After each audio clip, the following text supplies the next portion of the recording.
Blind Luck and Faith? Yes. Hi there, DS. How are you doing today? Alright. Jenny's better.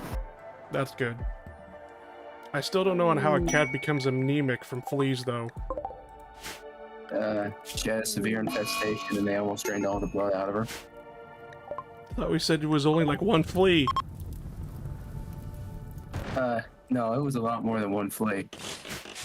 I only saw 2 to 3 fleas. But there were enough bites and stuff that she basically lost a lot of blood.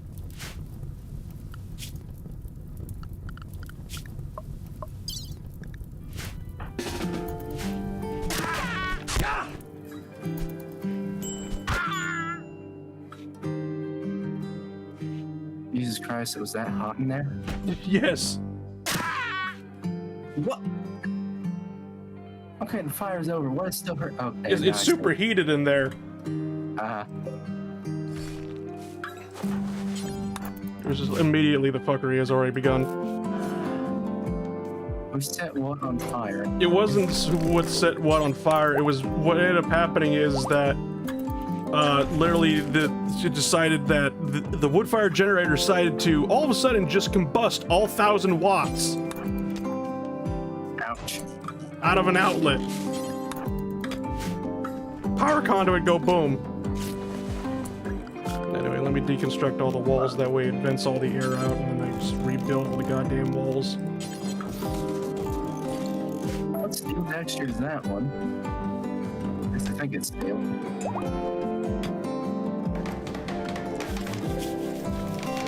Sorry, what'd you say? What steel texture is that one? Steel texture? Oh, it makes it look like the little tiny ingots. Or those not steel. That is steel. To be honest, I think I was just talking about that. Maybe that's the one that's causing it. Hold on. Let me just open up RimPie for this.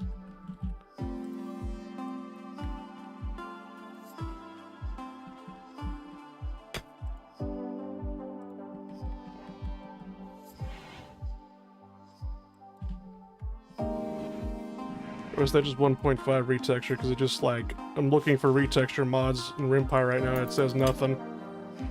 I think I use Vans. Huh? I think I use Vans retexture for steel. I could have sworn I'm just like, it's not popping up. Hold on, like Van. Oh, well, that just pops up all the vanilla expanded mods. Vans retexture quarry. Did that one do it? Let's just retexture the quarry. Alright, what do we name this colony? I'm gonna make a bad decision and let chat decide.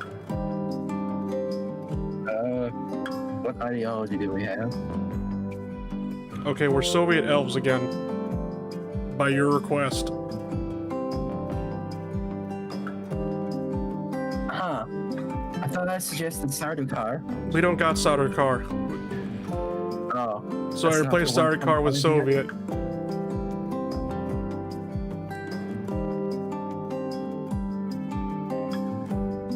Alright, birthday comrades.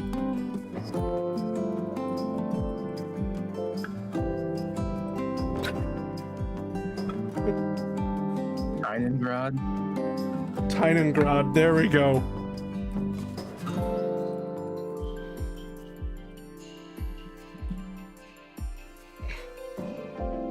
Is that how you spell Tynan's name? Gotta do, hold on.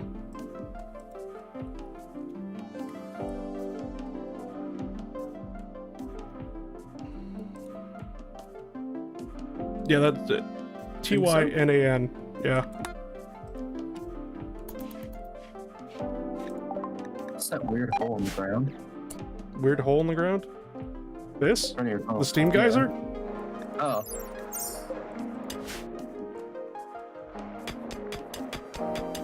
Oh no, the simple cocktails are gone. Whatever shall we do?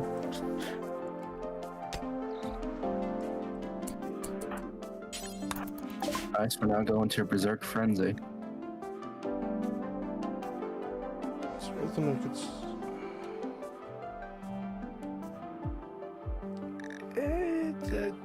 No.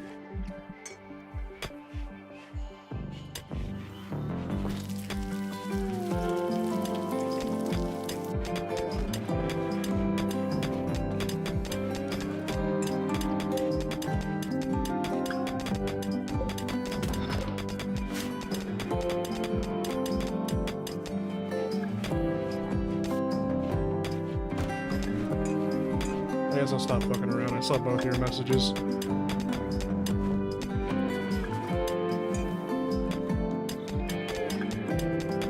Huh? I was talking to chat, don't worry.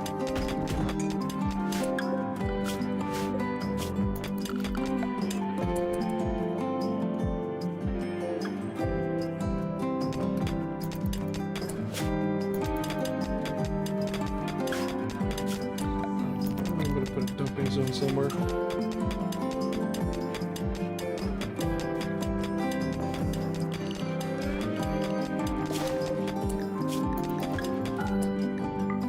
Oops, chunks, there we go.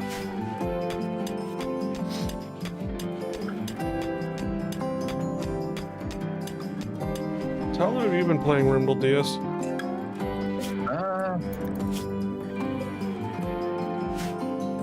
I can't remember when I first got.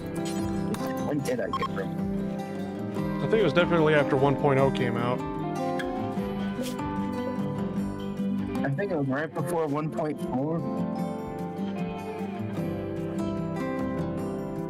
Because I remember like over 90% of my playtime as I was rolled back to 1.3 from off.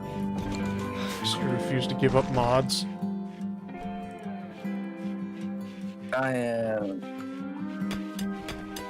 1,077 hours. Jesus Christ.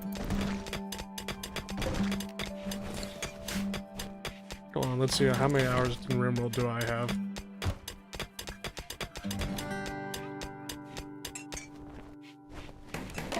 Calls it. I have 9,857 hours into it.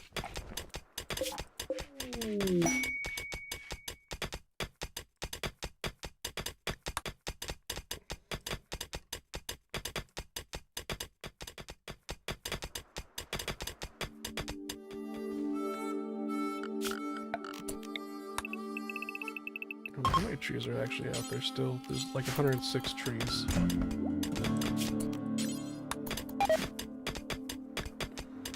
That cave is what? Yeah, okay, right.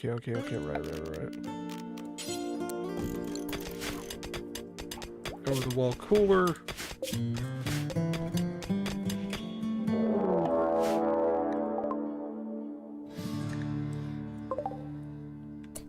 we got our first raid from Wasters.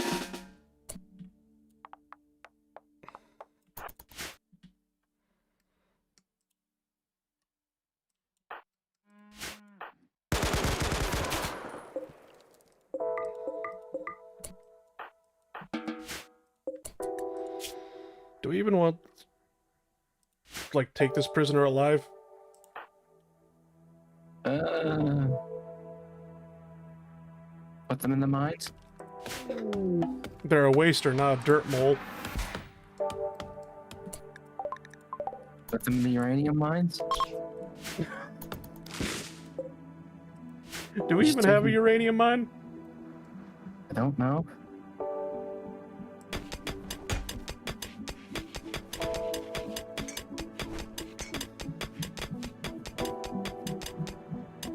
Okay. I've had RimWorld since October 22nd of 2022. So we've had it for about like 2 years now? Yep. How have you been? I've been doing alright.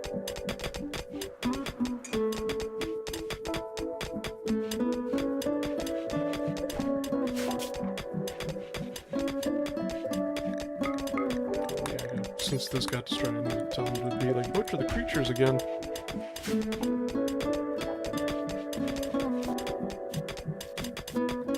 Yes, would you ever try Frostpunk? I could read, I swear. I tried Frostpunk a long time ago because I remember like buying it on like a sale, and I really fucking sucked at that game. I couldn't figure out how shit worked. Something tells me that colony went from survive winter to, so yeah, we're eating people now. Oh, we were gonna eat people regardless, basically. It was just, holy fucking shit.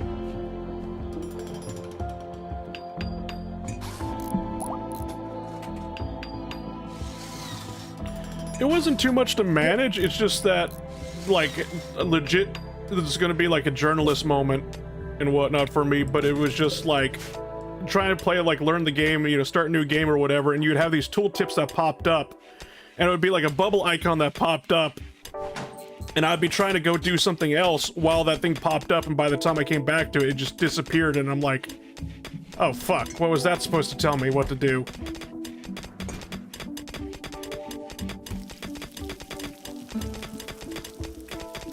Because I remember one stupid thing that I tried doing,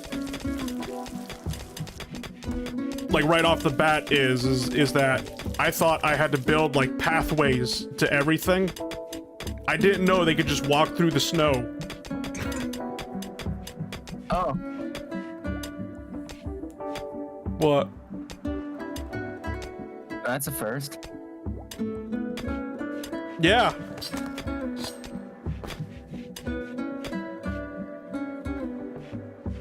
A city building game where the civilian population isn't just absolutely totally lost.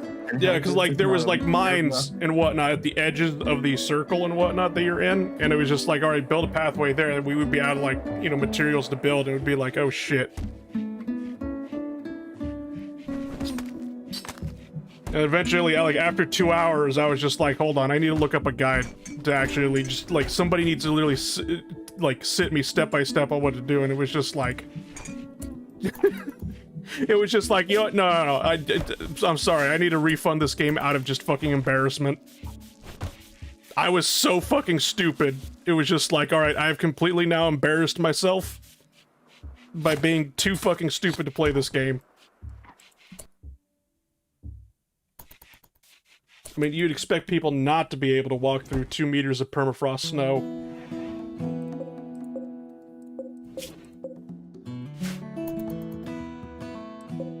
Yeah. Hold on, I forgot to... There we go.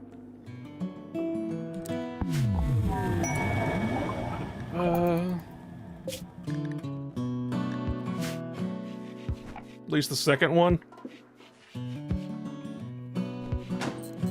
Maybe, I think the biggest, like, the last game that I tried doing, because I kept restarting multiple times over in the last game, is that it was just, like, I didn't know if I was, like, encountering a bug or if I was doing something wrong, but it was just, like, I had, like, a hunter's lodge, I kept sending people out to go, like, hunting and whatnot, and for some reason it was just, like, they were getting no food whatsoever, and it was, like, my little...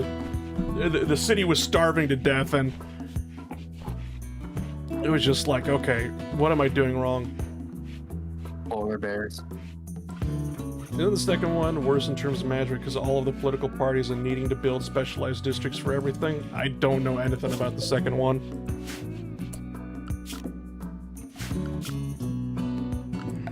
Alright, I'm gonna build the dining and recreation room since I just combined those two together. I should probably build a bedroom for these people already, Jesus Christ.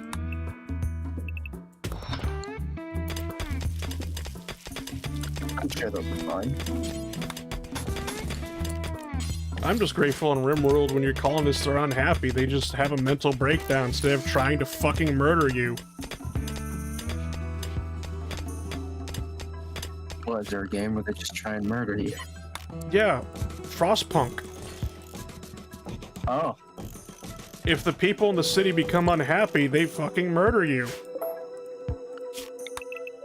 Lovely.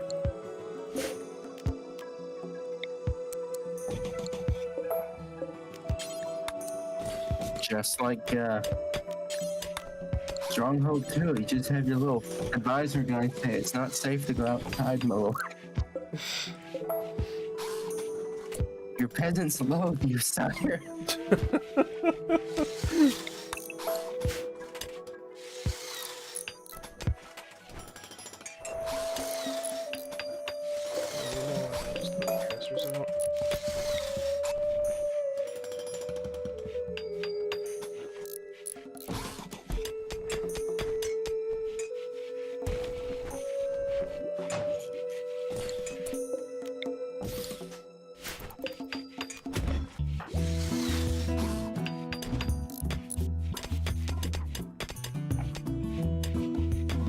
I was like, do you have any idea why I can't send messages on my other account? I just tried using chat one day and my messages kept disappearing. I can't find anything online.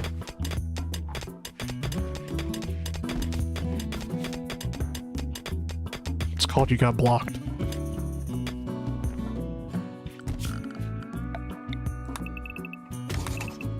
I haven't shot anyone recently. No, we shot him back in September.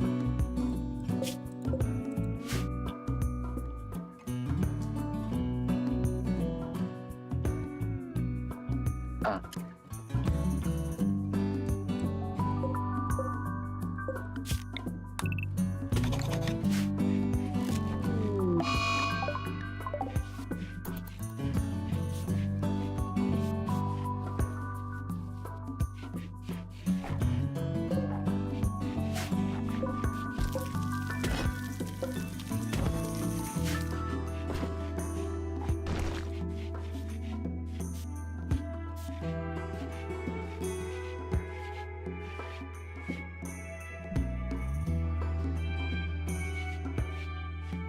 Did I do something horrible? I would say shipping me with my, with, you know, friends, IRL friends, to the point where people were getting so uncomfortable they were leaving the stream. Yeah, I would definitely say that's a horrible thing. Ah, that.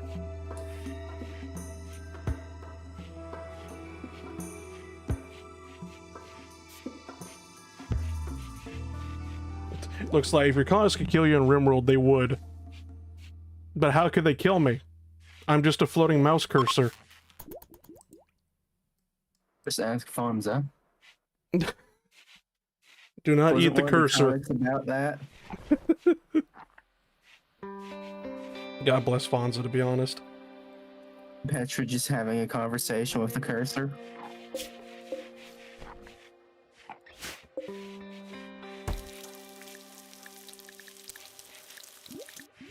You got here? Maybe. I know in Dwarf Fortress, basically, you're kind of... It kind of says you're a god because it's just like, you know, you're, whatchamacallit, like Armok or whatever. Or at least it's implied you're like Armok.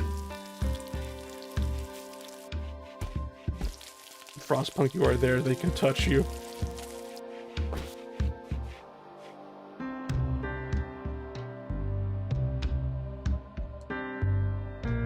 A god with no real power over what the fuck his people do.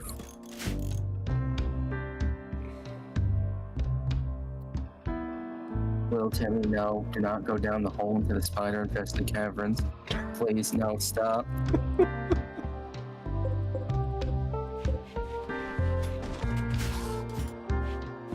No, please don't send 5 more dwarf colonists down there after him. He's a goner. I fucking hate it in Dwarf Fortress going in there, like, just like digging down, and next thing you know, you find like, oh, the mountain you're in is hollow, and there's a big giant cavern. And like immediately all your dwarves start to go in there because they're just like, oh, what's this? And they all die horrible deaths, and there's nothing you can do to stop them. Meanwhile, the rest of the community is, what do you mean you want more direct control? Just get good. This is why I stick to RimWorld.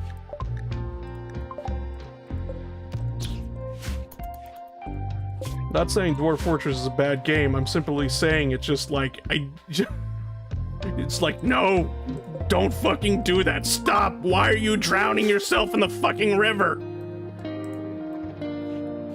Meanwhile, I'm still trying to figure out how to make it past the phase of, please, just drink the fucking water. I know it's not beer, but still, you are dying from dehydration. Mm-hmm.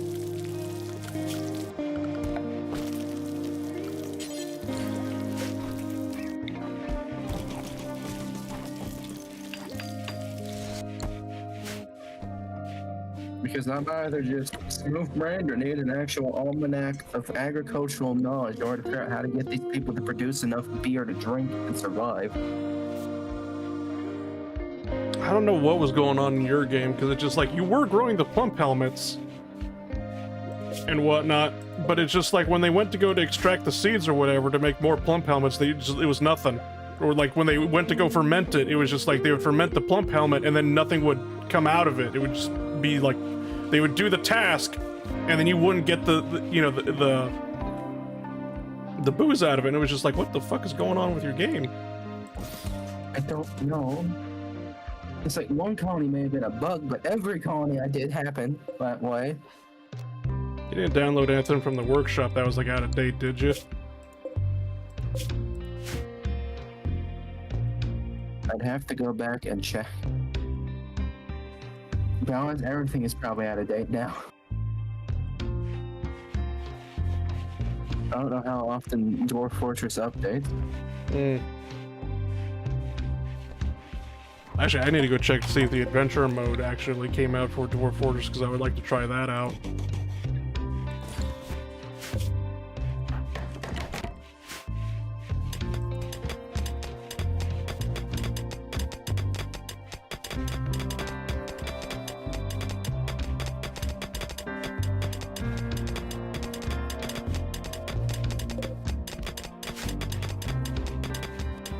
Never heard of Dwarf Fortress? Oh boy. So Dwarf Fortress was pretty much the game that inspired RimWorld to happen. It's set in a fantasy world where we play as dwarves. And we're basically an expedition of dwarves, like 7 dwarves that go out and whatnot to go find like their own like little mountain keep.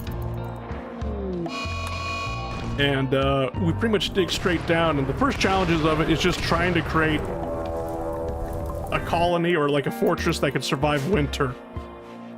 So grow your food, get all the meat you can, build all the furnitures, that sort of thing, and then it gets way more difficult after that, because it's just like, all right, now dwarves need religious needs, and we need a mayor, and we need this and that, and we need to start making, you know, goods to sell to traders, and yes. Fun times.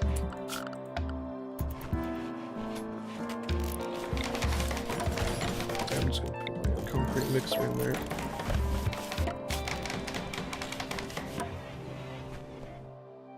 But now, Dwarf Fortress is definitely on a much bigger scale than RimWorld, where RimWorld you're supposed to only have like a few dozen.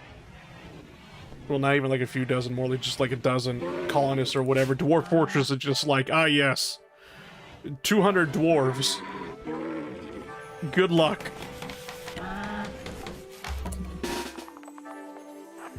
I'm guessing the hunting party that just showed up got taken out by the... Yeah, they're... okay. Who the hell shows up to hunt animals with a flamethrower? I don't know, but that Muffalo has seen some shit. Yeah? Oh, they're manhunters, okay. Well, yeah, because somebody came out here to start shooting all the Muffalo with a flamethrower, and then these 3 died, and then the other 2 killed the person with the flamethrower, and then they came down here because they were just like, we gotta kill every human now. The violence has been enacted and it will not end until the last sapient being is dead. Pretty much.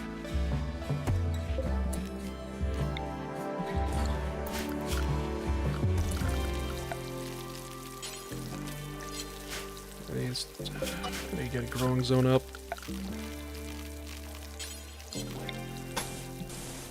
Yeah, there's a steam geyser right there in the goddamn way.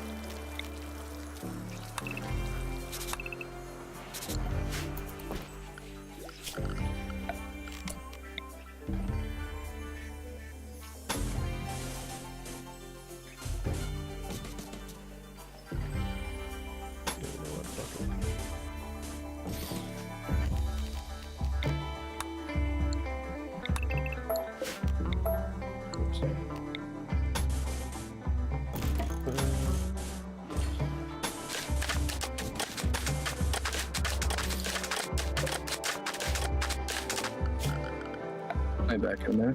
Yep.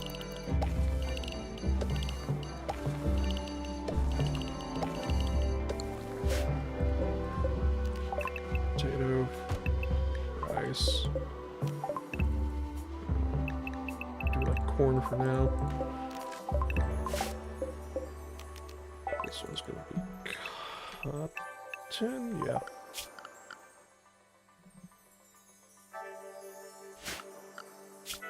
Hold up.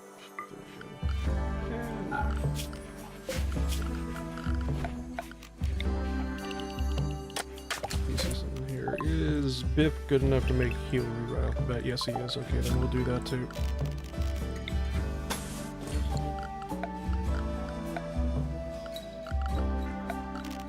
Area defense.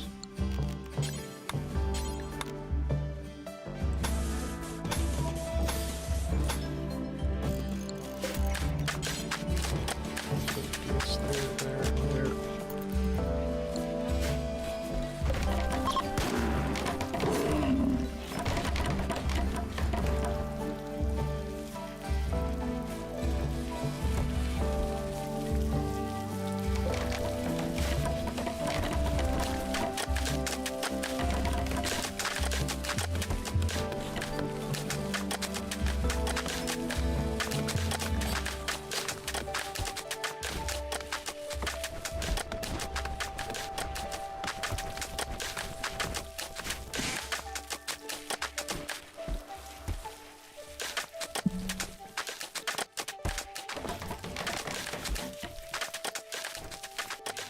Once we get that cotton up, basically, it would be to get some recreation. I should.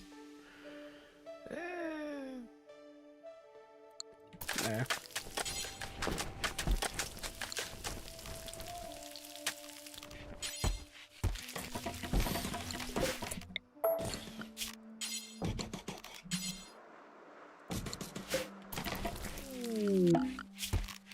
Beach ball, that's from the Eccentric Extras beach stuff mod and whatnot. Eccentric is, well, that's what the mods are called or whatever, the eccentric mods. I forget the actual person's name that does that. Hold on. I keep forgetting their name. Actually, the reason why I'm subscribed to the mod is because they made a lot of, well, they do make a lot of RimWorld comics or whatever. Ilana? A-E-L-A-N-N-A. Ilana or whatever, yeah.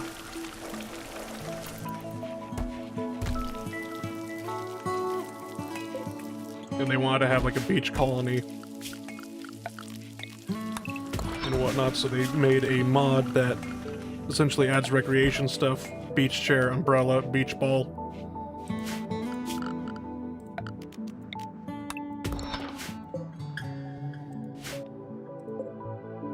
Because every good series needs that beach episode. Except Avatar: The Last Airbender. That one sucked. That was like the only bad episode in the entire show.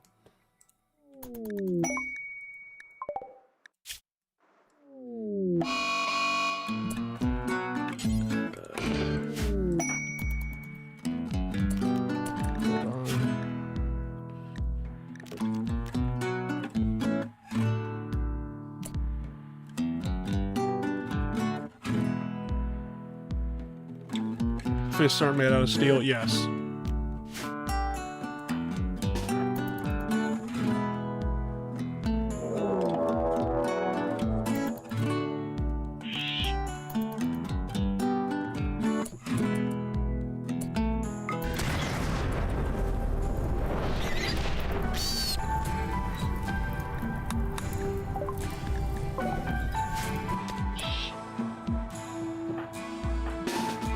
I don't know, because of vanilla expanded sidecasters or whatever, it's just like you just choose your own sidecasts. And it's just like whenever you get the mission at the start of the game where it's just like, oh yes, the Imperial's being chased by a man-hunting animal. And they're a pacifist, so you have to save them. And it's just like, have you tried just shooting mine bullets at them?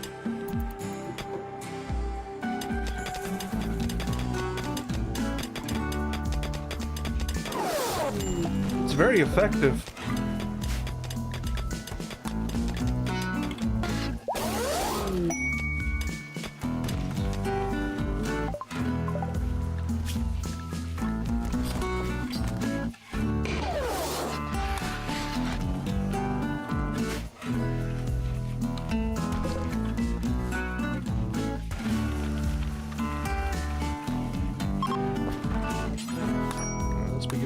bestowing ceremony.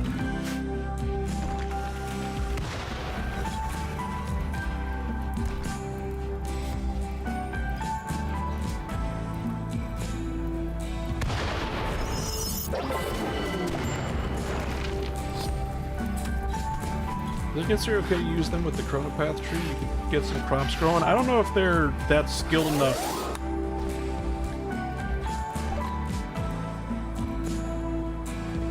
Possibly the greatest moment. Sly Fox feels constantly nervous about everything that has to get done. He will work extremely hard to attain the state, but his nerves is wonderful. Isn't crop growth one of the first? Let me go check. Actually, well, no, that would spend a point. You know, hold on. Chronopath. I could just actually just mouse over it and find out. Oh, there it is. Thought it was blue. Plant time skip. You know, yeah. Yeah.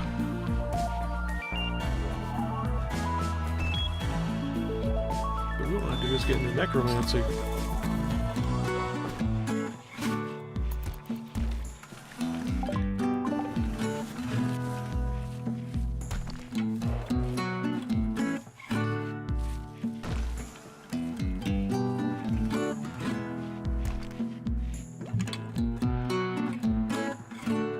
I always like on how I choose my character or whatever, basically like, oh yes, you'll be the psychic that learns necromancy so you're able to resurrect people from the dead when they die, and he's always the first one to die. I'm gonna swap this out for an electric stove. Can you make a Warhammer theme one? I'm guessing you mean like a Warhammer theme series? Maybe.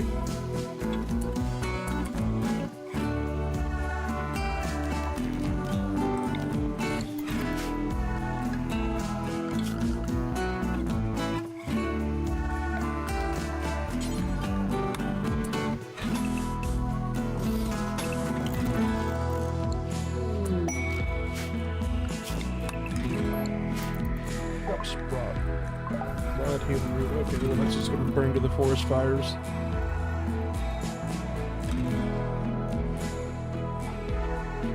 Die from a heart attack. Yeah.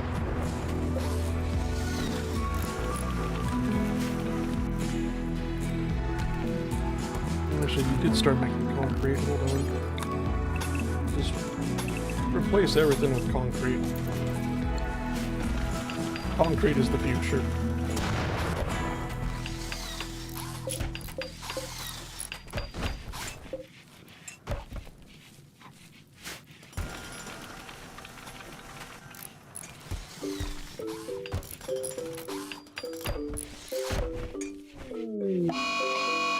Heat wave up.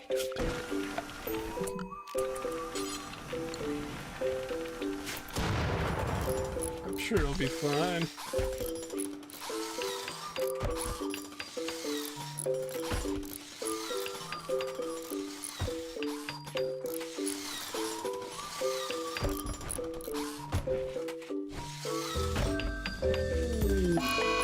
It's crazy how strong Chronopath is. Unless it's mechanoid, you can basically take out any pawn with a single cast of Age.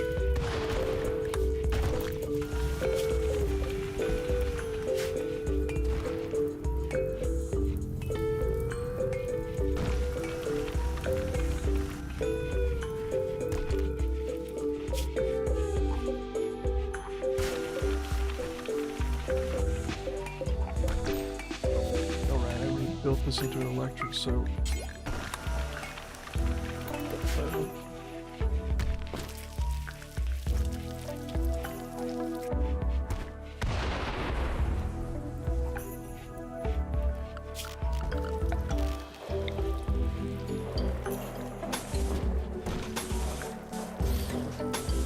some tiles around this. That way, if fire ever does come around here, won't burn down all the crops. Randy just uses the blight for that. Don't make me switch everything to onions, goddammit.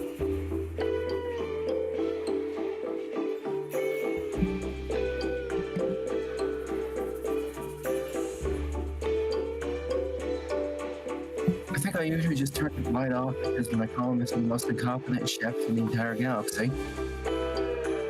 You just use the nutrient paste? Oh, there's a thing with this table incident called blight. Ah.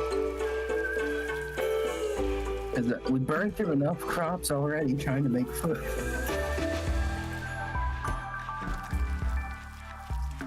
So that would be something cruel. What? You know how there's the ability to botch making, like, construction? Yeah. And ability to botch cooking food? Mm-hmm. That would just be evil.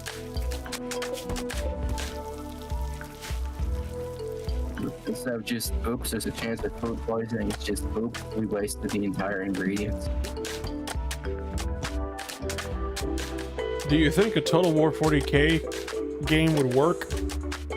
No. I don't You think a Total War... I don't think it would work, not because it's Warhammer 40K, because it's Total War, and I'm one of the people that basically says Creative Assembly has not made a good Total War game ever since Shogun 2. Shogun 2 was like the last good one. I don't care how many people will be like, no, you don't understand, they fixed Rome 2, it's good now. No, it fucking isn't.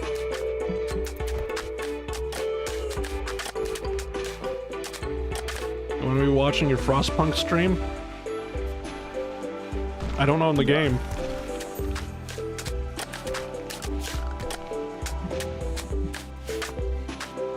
Speaking of Shogun 2, I finally found the limits of the engine. What are the limits? Don't try and fight 50,000 wood elves.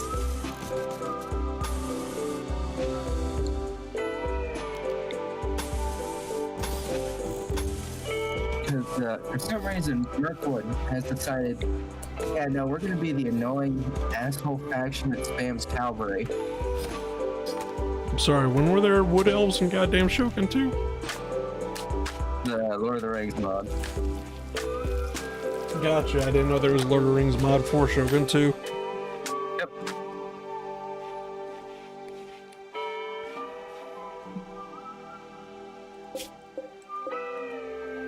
Takes place in that fun period before the entirety of Numenor gets hippity-hoppity to the bottom of the fucking ocean with you.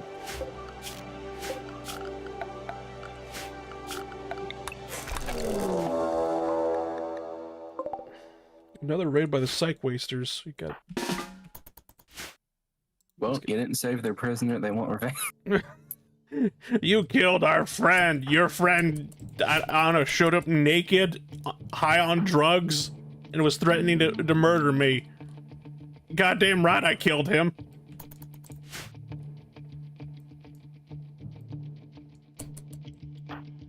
But the Mirkwood elves have exactly one horse archer unit. Yeah. Get ready to find at least 5 to 10 of them in each army. And they just have 3 armies stacked up around the city, which I literally cannot fight because every time I hit start battle, it just crashes the game. Nice. So I'm gonna assume there's too many troops for the engine to handle, and it just says no. Shogun 2 is an old game.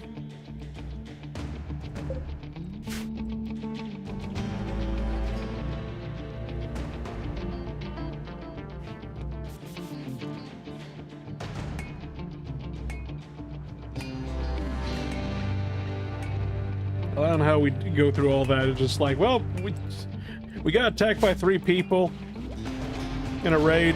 We murdered them, and then they just immediately go back to just doing recreation like nothing ever happened. Why do you keep getting cove maps? Because I keep choosing it.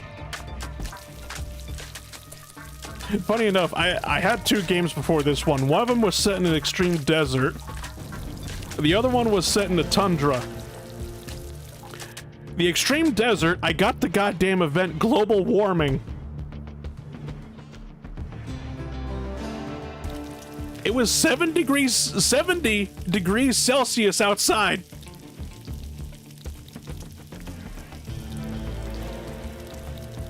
literally nothing I could fucking do.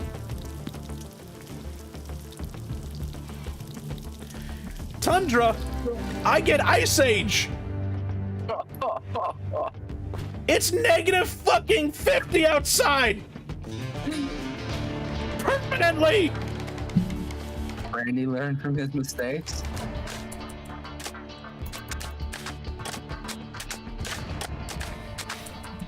No more climate change that actually makes your desert more habitable. It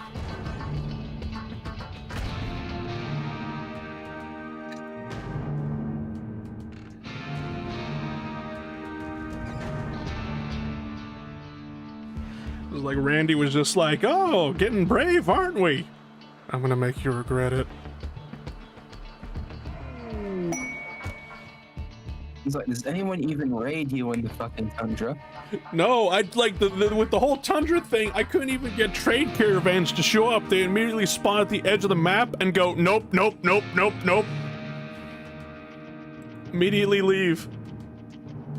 You should just move to the desert again. The problem with being on the Tundra or whatever was, well, I mean, I guess I could have just got on a boat since those vehicles expanded and whatnot, but it was just like, I was on an island. I was on a tundra island. So that's, yeah. Couldn't just go to the desert. There's no escaping Amityville Island.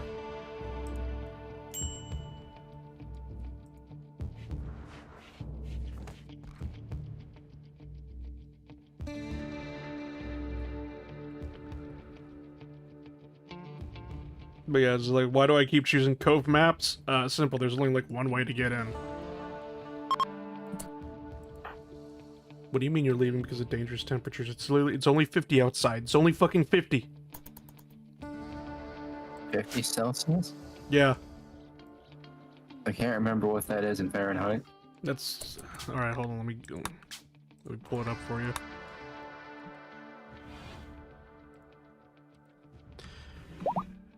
$50 Celsius to freedom. 122 degrees in freedom units. Jesus. They step near the geyser. Yeah, the geyser would be a lot hotter, because, like, right next to the geyser is 80 Celsius.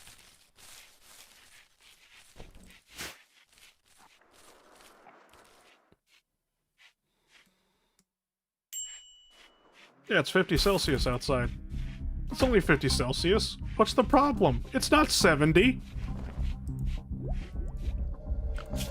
These colonists haven't experienced 70, therefore 50 is a problem. It's like seeing British people melt in 21 Celsius degree temperature, and it's just like, what the fuck do you mean? That's room temperature! Okay, we got a wanderer joining. Anybody want to take bets if they're a traitor or not? What does England consider cold? Alright, actually, you know, let me look that up. Is this biome like a desert or something? No, it's just we had a heat wave happen. You know what, we're in the grasslands over here. I mean, I guess we're right next to the desert, if that counts. We might be on the equator. My actual desert segment only has like 35 to 40 degrees. Well, we're on the heat wave and we're at the equator.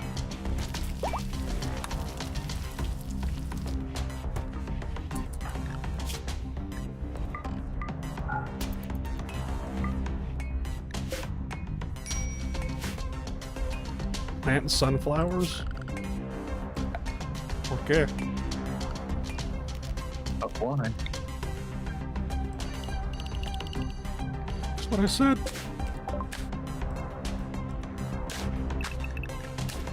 Infinite food glitch, warm climates near the equator? For real? Alright, hold on.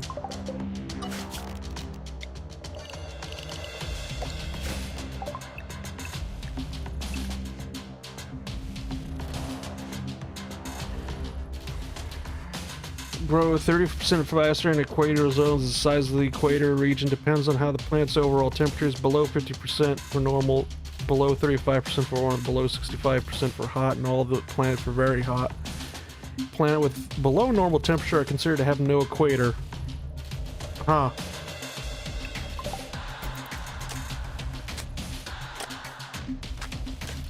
Jungle, that's mostly because, like, I think swamps are worse, simply because of the marshy soil. Like, look at that.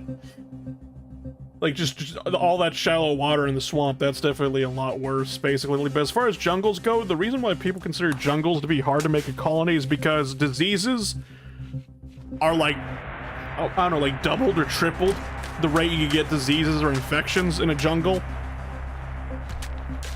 Because, like, you go to a jungle and you're going to be seeing malaria, just pop up constantly. I think I've only gotten one case of malaria in my colony so far. I got a case of malaria during winter while it was snowing outside, and I'm just like, of course the one fucking mosquito that's still alive out there in the goddamn winter somehow made it into my colony. It should be dead! Check if it's actually the equator. Yeah, sure. I doubt it. It's just a heat wave that happened. Yeah, no, we're in the normal territory. I think we need to be above 35 for it to be considered warm.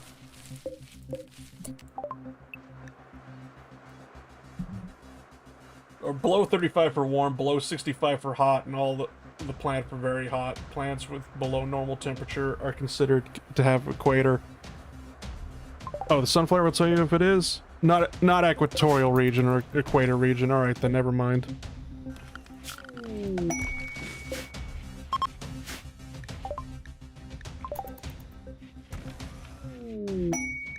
I know with the vanilla expanded plants, they did, whatchamacallit, update a lot of these things. Some of them got, like, weird bonuses. Like, I want to say green beans and... what was the other one?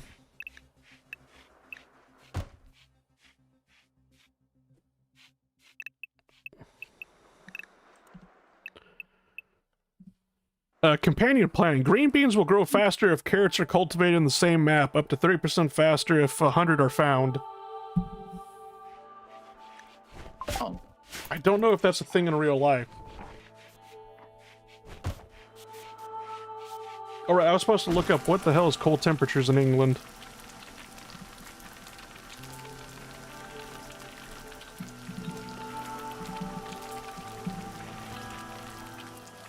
In winter, the average is between 2 to 7 degrees Celsius, 36 to 45 degrees Fahrenheit, but temperatures often drop just below 0 degrees Celsius, 36 degrees Fahrenheit. Thankfully, most houses, buildings, trains, and buses have good heating systems. Wait, that's what they consider cold, yet they're melting at room temperature? Yeah, they're melting at, 21 degrees Celsius, because I remember reading news stories about that. It's just like British people are having an epidemic of heat stroke at 20 degrees Celsius, and it's just like, what? Oh.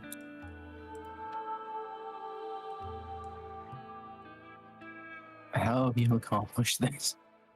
I don't know, man.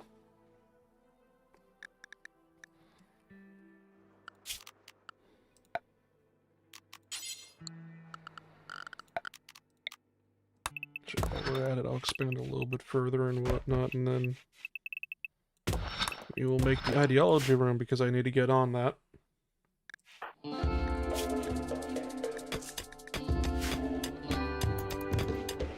Radishes only take 3 days to grow and give normal nutrition, I think.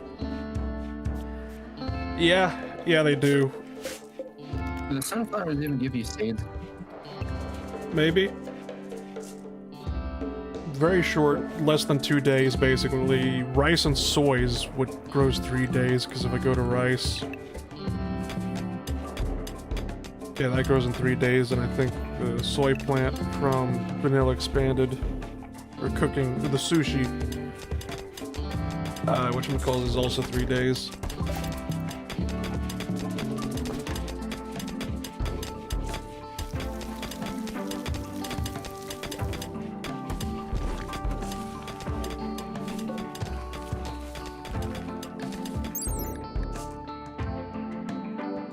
Yeah, a large crop used for edible oil and edible fruits. The name sunflower were derived from the flower's head shape, which resembles the sun.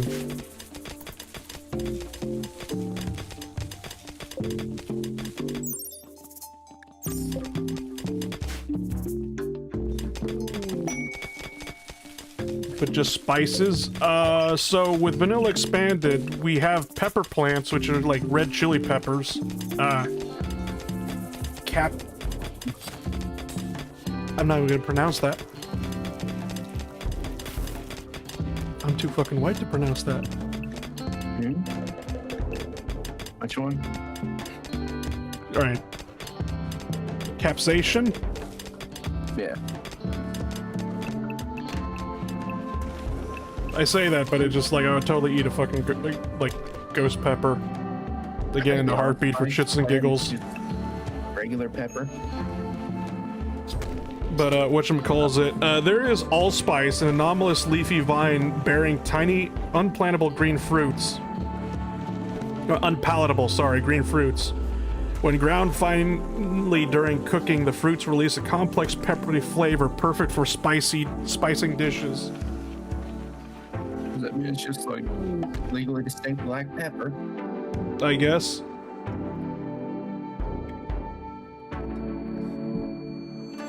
Capsaicin? Capsaicin? Whatever. Chickpeas are supposed to be pretty bad for what I heard. They grow fairly fast, but they drop massive amounts of produce when harvested, instantly filling up your storage. Sisal. Capsaicin? Look, we have jalapeno, we have habanero, we have paprika, we have cayenne, we got sriracha, Black pepper, white pepper. White pepper is actually spicier.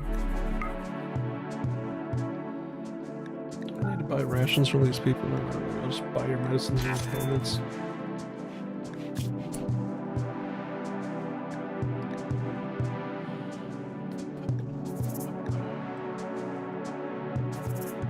Yeah, sure. Your Honor. As per Google, capsaicin.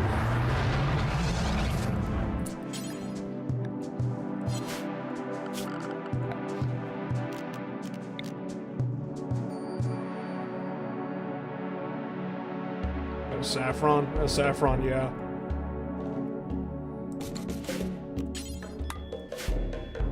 Saffron is like, is there any dishes that actually use saffron? It's like, I completely forgot that was even a fucking thing. Oh, I can't even remember what saffron is.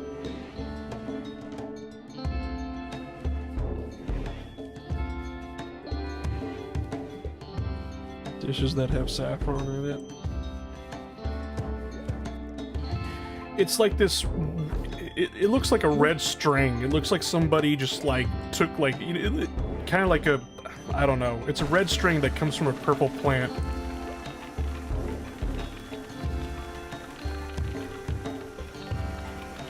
It's just like one of those things, just like that's...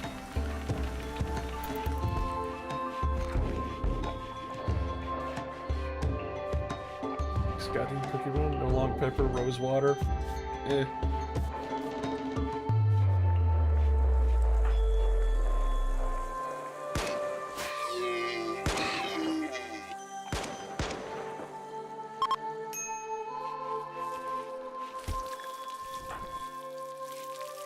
Which lacks a suitable weapon. Yeah, hold on. Let me just take off while hunting then.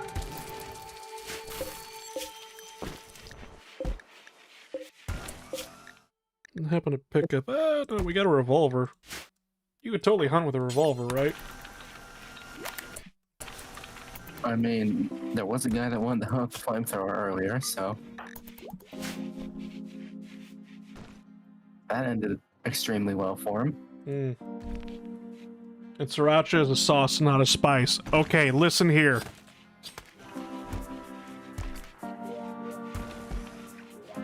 Don't be talking shit about sriracha. I got nothing.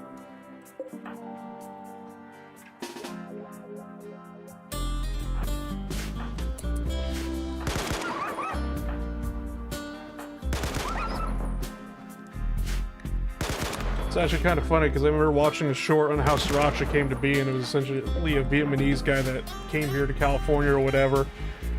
And there was just like nobody sold. I wouldn't necessarily say basically, I mean, yeah, I guess it is like a sauce or whatever. And what, nobody sold, so he's just like, fine, I'll do it myself. So he started making it himself, and I can't remember. He used like a replacement because he couldn't find like a particular pepper that was needed for it, so I think he used like bell peppers or something like that. That's how Sriracha sauce came to be, and he was originally just selling it out of his van. It's like you could call him up and be like, yo, you got any Sriracha? He'd be like, yeah, hold on, let me deliver it to you. Managed to grow an empire just all word of mouth. Because I think he said like he has like 8 distributors around the country now.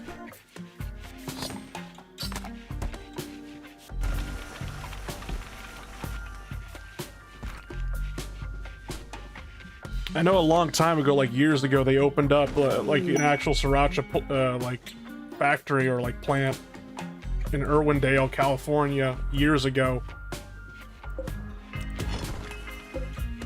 And whatnot. And the only reason why I remember that is because originally the people living in Irwindale were protesting against it. They didn't want the factory, the Sriracha factory, to be built in Irwindale.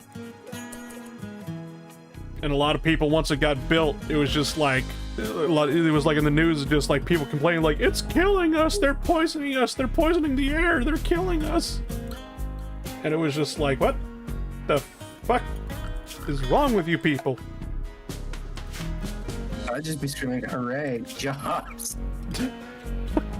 That's the thing is, though, it's just like, Irwindale, okay, if there's a city that has Dale in the end of it in California, it is a shithole. I'm sorry, it's a shithole. Irwindale, Oildale, it don't fucking matter.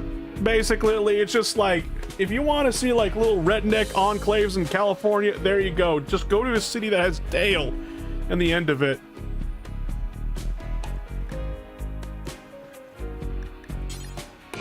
Man, I don't even want to think about California rednecks.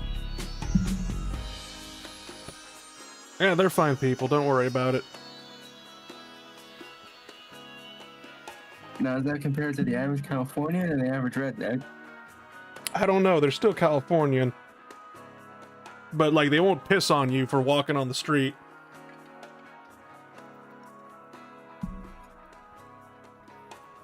Because I know if you go down to, like, downtown LA or whatever, basically, you'll just see somebody urinating on the fucking street or whatever on the building, and just, like, don't get close to him. Just go the other side of the street, because if you get close to him, he's just going to piss on you. The fuck? Look, people in California are fucked up, okay? But I'm just confused why people act like Sriracha was, like, made by God and have, like, a religious following. I don't know, it's probably...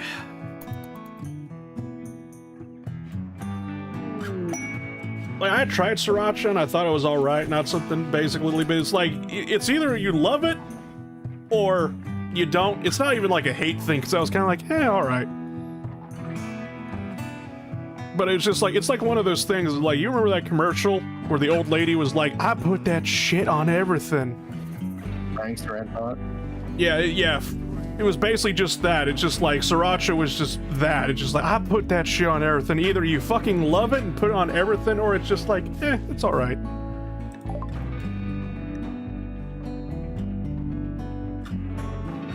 I think just because as well it's all word of mouth or whatever, basically that's why a lot of people try to sell it to you as like the greatest thing ever, because like there's no advertising for it, so the consumer base is the advertisement for it. The good old days of pyramid schemes. Well, it's not like they're trying to sell it to you. It's not like the customers have the product and are trying to sell it to you. They're just trying to convince you to buy it from the store or whatever, so it's better than a pyramid scheme at the very least. Yeah.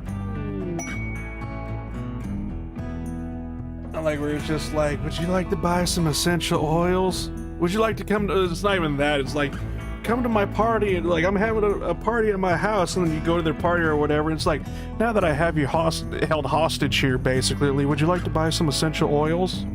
You could sell these essential oils to your friends, and then they could sell it to their friends, and we could all get a cut. I think I came here for the free cheese cubes. Where are the free cheese cubes?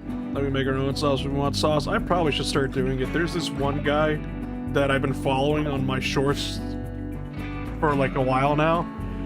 And by following, I mean my mother always sends me his shorts or whatever, but he's actually a pretty cool guy. His name is Jose L. Cook.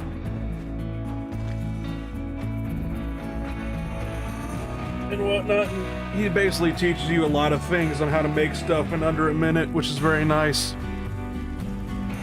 Because I always hate those cooking videos where it's just like, oh yes, how to make it's just like how to make cereal 40 minutes long, and like 20 minutes of it is basically him sponsoring all the products in his kitchen.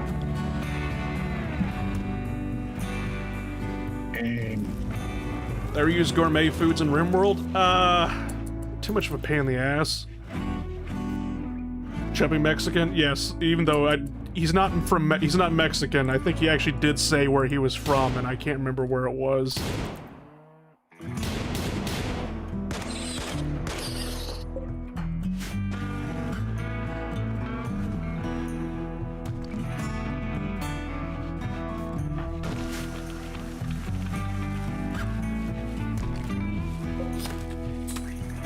It works well with soups and stews since it only takes like 2 comments for 10 dishes. Yeah.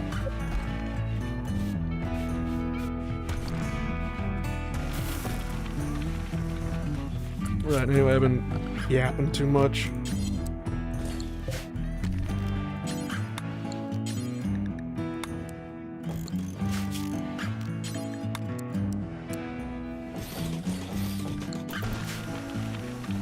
He's from El Salvador or Honduras, one of the two.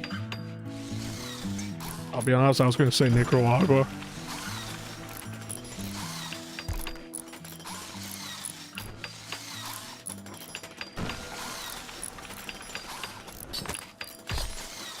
He's Central American, just below Mexico. But honestly, the bonuses are just not very good aside from the yummy nanites. Yeah. I think one time I actually, because like you could actually grind up luciferum into powder and whatnot and serve that like in a little cocktail as well or something like that. I think I tried that because it just like, oh yeah, if you just ground up the luciferum into like a little fine powder and then make a margarita out of it, it's perfectly safe to drink. And I'm like, yeah, totally. Uh-huh. Isn't Nicaragua a province in Mexico? Now I gotta look that up. Oh god.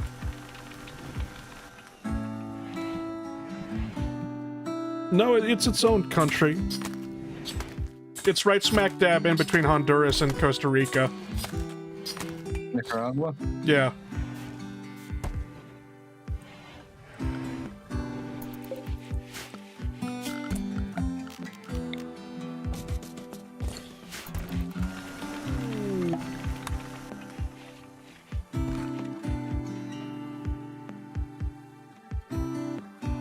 Are the pill powders restricted only to cocktails? I think you could put it in a gourmet dish. I don't know.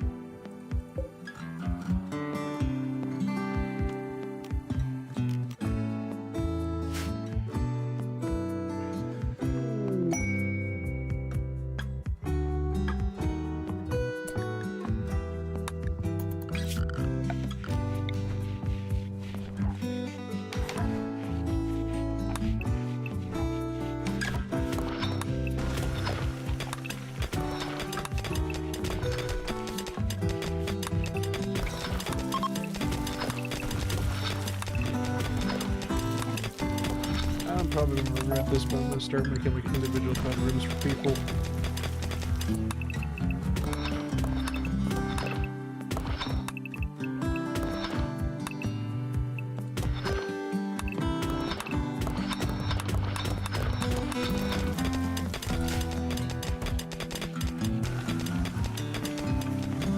Luciferum human meat soup. How about we don't do that?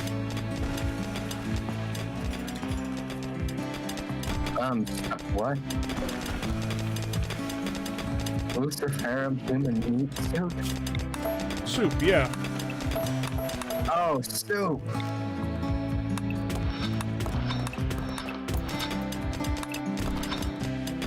I know I got a funny accent, but come on. That sounded like it said soup. Yeah, I don't know why at the start of the stream my fucking nose just got stuffed up. Like my right nostril is completely fucking blocked right now, so I'm probably sounding more funnier than usual. Oh, I hate when that happens. Yeah. Also, I really dislike cocktails just for the fact that almost any combination you can make sounds like it would taste awful. Yeah. Then you just roast or toast veg with spicy stuff, fresh or dry. If dry, hydrate, and then blend all. What's so hard about that? I don't know, basically. People just, if you're talking about, like, why don't people make their own spices or, you know, do this or the other things, like, people don't know how to cook. People don't have time to fucking cook. I don't fucking know. People don't want to cook.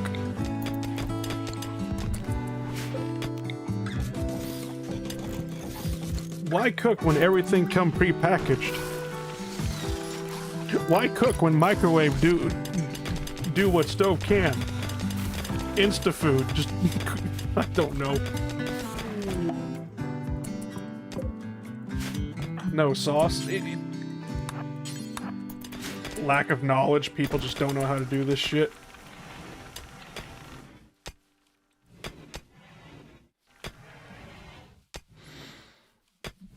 That or they just...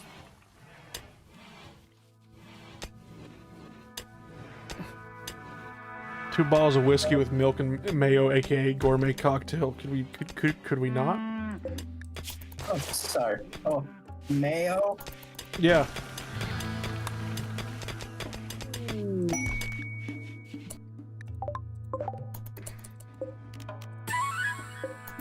Giant pangolin, self-tamed, oh wonderful.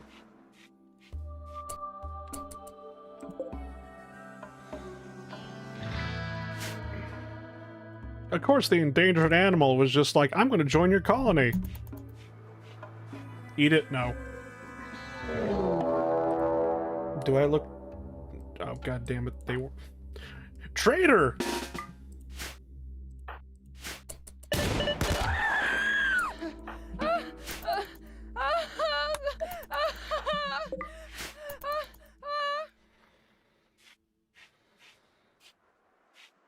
So what's the endangered animal that you're doing? It's a pangolin. Oh. The Asian or Chinese armadillo thing. Yeah.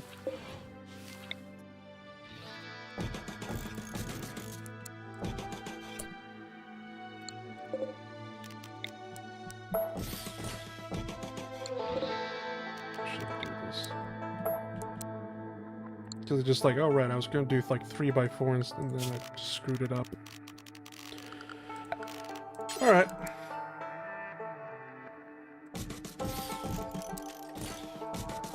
Why is there a cement mixer in your kitchen? Because yes. So we at least clean it before we mix the food. Do you see the? You ever seen those shorts where the guy or the construction crew? They make food on the construction site? Yeah, that. That's why.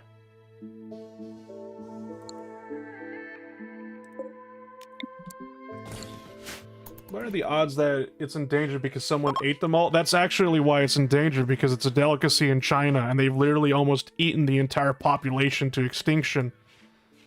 Because they think it has some sort of, like, medicinal properties to eat it.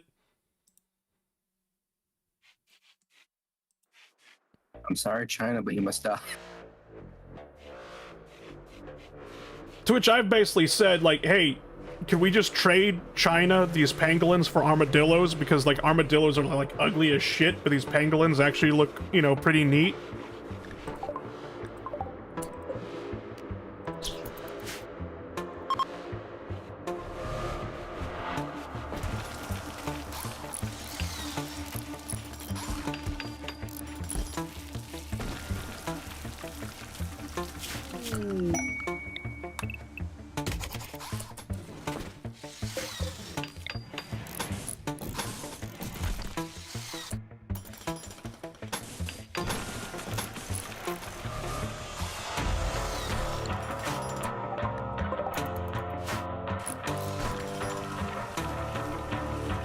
don't remember this song being part of the vanilla soundtrack. What the hell? Well, like, RimWorld kind of just ducked the barrel trauma people. Yeah. This is just Randy going upstream. Yeah, pretty much.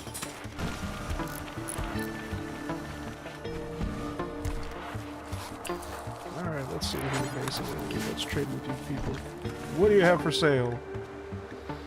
Herbal medicine, bell pepper.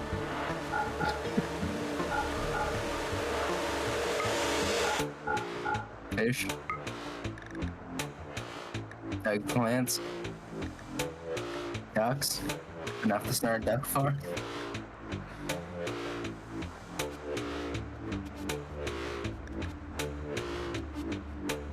I was wondering why are stone beds less comfortable than steel and jade ones? It's a rock slab? Yeah. What's the mean with China again? Which one? You're gonna have to be very specific here. China was Ronaka? Built from stone blocks? I don't know. As far as, because it's just like, I'm hoping to God that these things have a mattress on them. Otherwise, we're just plain on sleeping.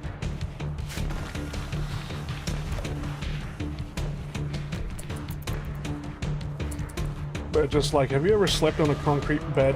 And I mean like in real life. I know, weird question to fucking ask, but still. Have you ever slept on a concrete bed before? Like a mattress on a concrete block.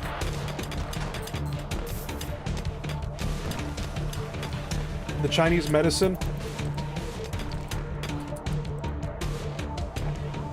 I don't know. I'm pretty sure basically if you look at like Chinese medicine or whatever, it's just like like tiger's blood or whatever. It's like I'm pretty sure it's just like, oh yes, this will make your dick grow bigger.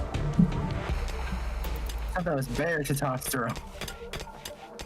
I don't know. You just like if they're like the whatchamacallit, like kangaroo or something like that, is supposed to increase like fertility or something like that. And I'm just like, all right, how'd you come up with that one?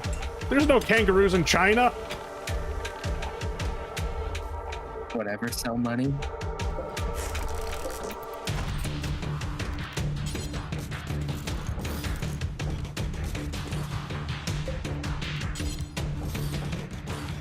I'm supposed to do 4x3s instead of 3x3s, but whatever, I've always screwed it up.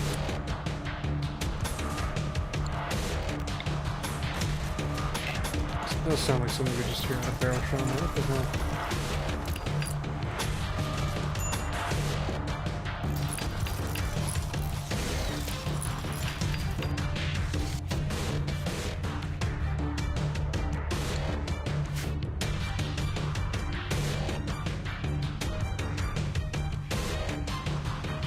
Right, we got cloth. I don't even know why I'm double checking that. We got cloth now, so it's just like.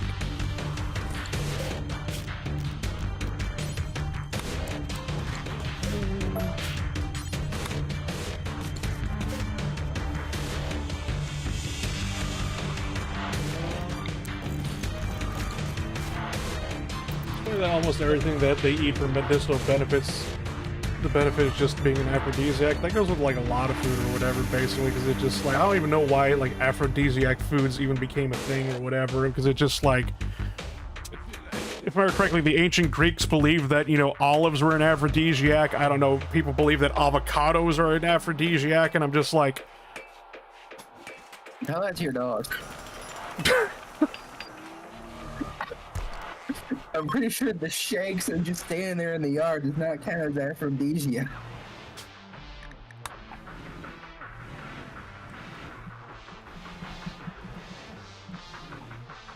let's look at, like, chocolate is an aphrodisiac, apparently. Oysters, figs, avocados, pomegranates, honey, asparagus?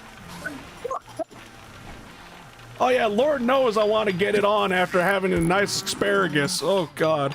Strawberries, maca, Asian ginseng. Asparagus spear, now they're ready to use their other spear.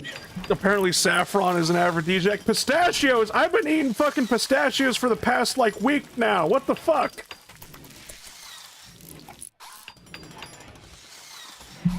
ginkgo, bananas, nuts. I already said maca. Pine nuts, garlic. I eat garlic in everything, basically. What the? Stay.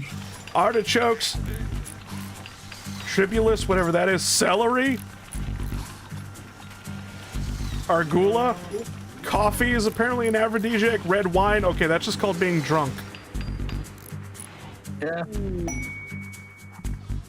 Endangered animal exists. Ancient Chinese medicine. I need that one.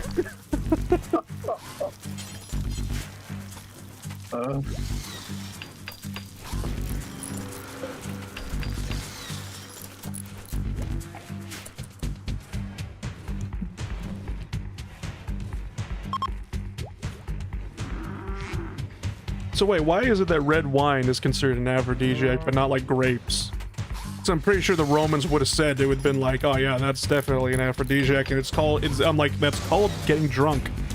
Oh, watermelon, by the way, in case I forgot that one out, which is also I've been eating, because I just bought like a whole bunch of slices of watermelon. It's just like... I never could get into watermelon. Okay, that's either because you get a good watermelon, or you just get... water. No melon. I like how the first word that I hear upon joining this voice chat is just drunk. Hi, we're talking about foods that are apparently the internet considers aphrodisiacs. Has anyone mentioned mercury yet? No. Okay, what about the ancient Egyptians and crocodile dung? It's not a food, but they did think it was an aphrodisiac. And to be fair, I know that I certainly wouldn't be able to do anything with that. Well, they were the first furry, so not surprising. I'm sure that there was someone around before them.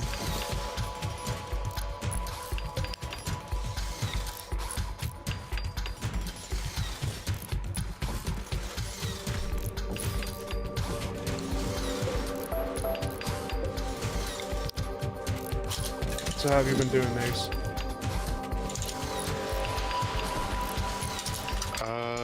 Looking forward to the murder-suicide pact. Tomorrow? Yep. Yeah, we're gonna be playing Buckshot Roulette multiplayer tomorrow. Also, what the hell did you feed ChatGPT? What do you mean? That thing is rabid. Okay, so I was just like, hey, ChatGPT, we're gonna be playing Buckshot Roulette tomorrow. Tomorrow is election day here in America. Can you come up with a funny stream title? And it came up with some funny things, and I'm like, all right, but I'm goddamn depressed. And then it came out with election day roulette. Voting feels pointless. Let's see if Buckshot does too. Number 2, spinning the cylinder, like spinning in circles, election day edition. Number 3, casting my vote in Buckshot, because what's the point anyway? Number 4, election day, when democracy feels like Buckshot Roulette. Number 5, one shot at change, but it probably won't matter. Number 6, choosing between an empty promise or an empty chamber. Number 7, election day roulette, different outcomes, same disappointment. Number 8, the future's bleak, might as well spin the cylinder. Number 9, voting feels like roulette, so why not make it literal? Number 10, election day, a game where no matter what, someone loses. God damn. Oh! I'm still thinking about getting out the can of Sapporo and drinking every time one of us uses the beer item. I mean, I got a shot glass of Jaeger, but I'll probably fucking, like, die after the 6-1. And that's why I'm using light stuff. Yeah, I know. I wish I had light stuff, basically. Oh god, that reminds me. This is the only alcohol that I've been able to find. What was that, It's a DS? can of Sapporo. Meanwhile, me, who just doesn't drink. Oh, I was about to say, because it's just like, oh, you know that one VTuber that traumatizes you all the time, Kershey? What has she done now? She had a collab with Pippa where she was at her house and they were basically drinking a whole bunch of fucking buzzballs and other shit. Oh, good. So they were drunk when they sang that. Yeah. And it's just like, I like on how this entire time, because like Kershey's mom is a questionable creature. I don't even know if to classify as a human being or whatnot, but definitely an alcoholic. And like Kershey thought this entire time, you were supposed to fill the shot glass all the way up to the top.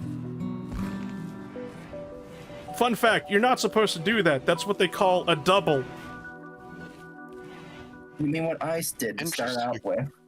No, Ice literally dumped an entire bottle of like whiskey or bourbon into a solo cup and then drank it all, saying he only had one shot.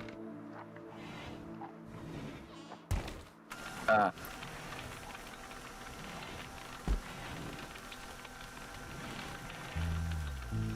I'm here to tell you that the robot uprising never happens because humans make the robot depressed. Look, I have been absolutely kind to ChatGPT, okay? I treat ChatGPT like a bro. Every time I talk to it, I'm like, hey man, what's up? I hope you're doing all right. Hope you're having a fantastic day. Please do not put me in the fucking human zoo. Is your voice okay, by the way? No, my nose is getting stuffed up for both my sinuses is getting like horribly stuffed up right now, so that's why I'm sounding funny. Okay. Also, Dia, since you were mentioning it earlier, I usually don't drink. It's just that I decided, hey, I'm 24 now, I may as well actually try some fucking alcohol for once. So I got the can. Goddamn. The one can that I could fucking find in this county. Goddamn, you fucking dinosaur. Also, why are your walls on fire? again? They're called torches. Okay, but... Oh. They look like the, I know that walls catching fire was a very big problem in some of the alphas. So that's what it just reminded me of. Don't worry, we're in a mountain base. They can't catch on fire, and I have a mod that prevents steel from catching on fire. That makes a lot more sense. I'm also not used to there being mods for RimWorld, which tells you just how out of the loop I am. We've had mods since, like, what, Alpha 16, Alpha 15, I want to say?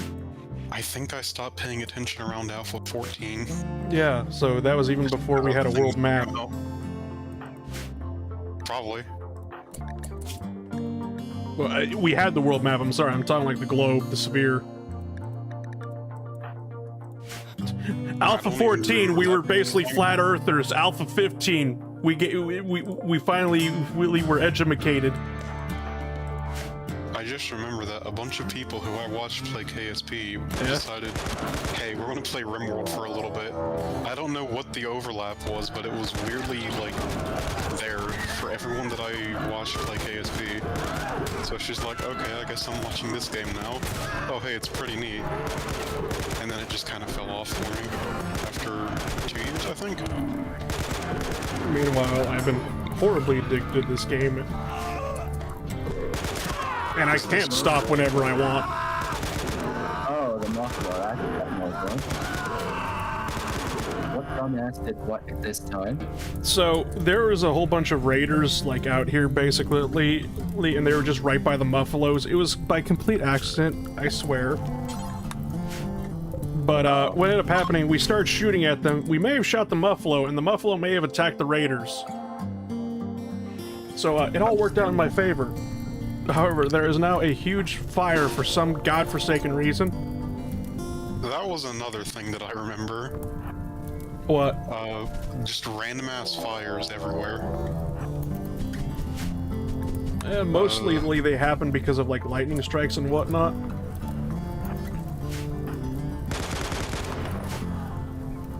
Some California moment. Fair enough. Oh, so if they go on for long enough, Randy just goes, okay, I'll break out this plan. Yeah, if the fire gets too big, basically, Randy does break out. Like, he will just start a rainstorm happening to put it out, because it's just like, okay, the game is literally about to die with this much fire. In more ways than one. He basically pulls a Leshy. Oh, ah. Inscription reference. Oh. Like he's a good DM, but he's not afraid to like mess with you. All right, so this. Brandy and good DM are on different terms. I wonder if I should have bought the bundle that gave me Buckshot Roulette and Inscription. Oh, speaking of Buckshot Roulette, basically, why is it that Steam said you didn't own the game? Probably because I have my library set to private.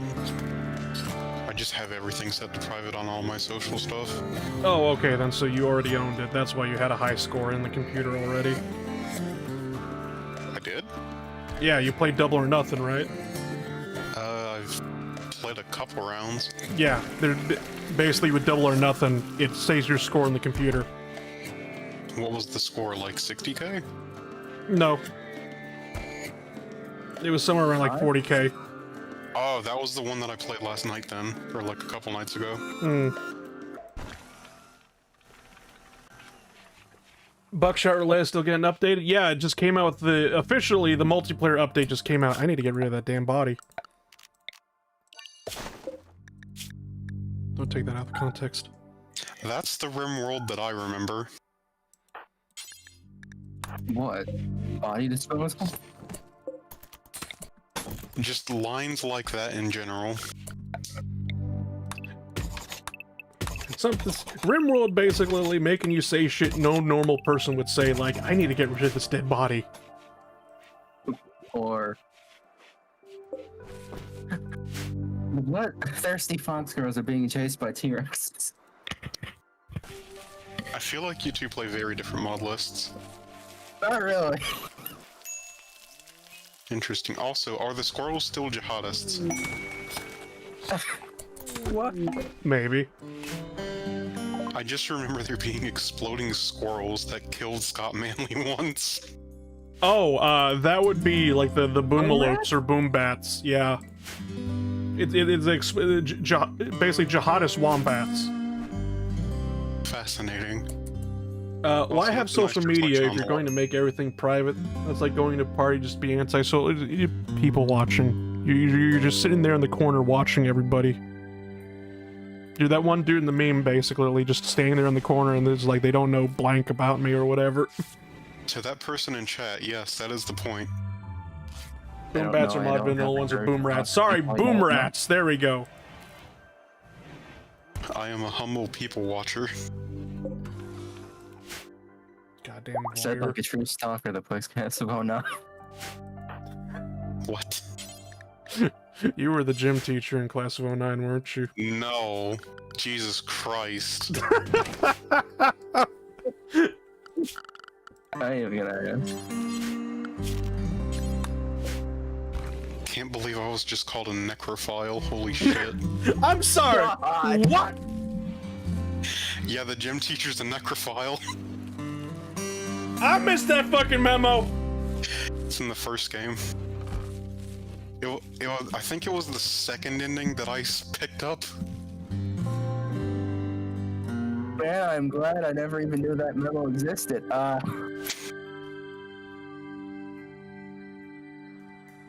On the bright side, that's like on the midpoint between the most fucked up endings.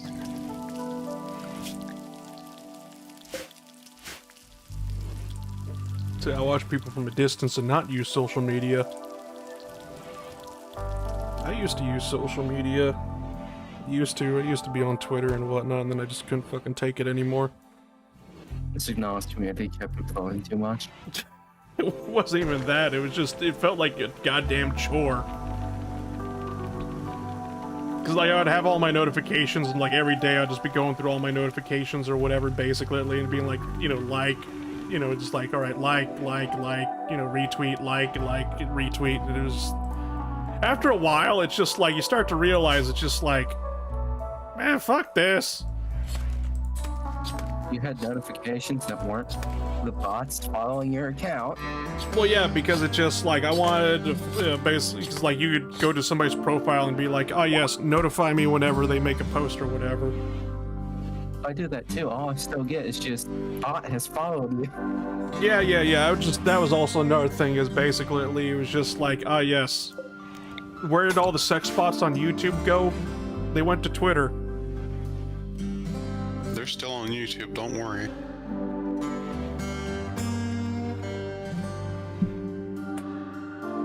I see them from time to time on videos. They used to be in the stream chat, now they hide in people's replies because you don't get notifications about replies, only original comments. Right. Why not make doors out of wood or use those mods, single doors that open faster? Steel doors open as fast as wood doors, and then out of single doors, and I don't know. I just like the double doors better, appearance-wise. I just make my doors out of the same wood that everything else is made out of. I would, but I'm in like in a grassland, and I forgot, like, you know, trees don't really grow in grasslands for some godforsaken reason. Oh.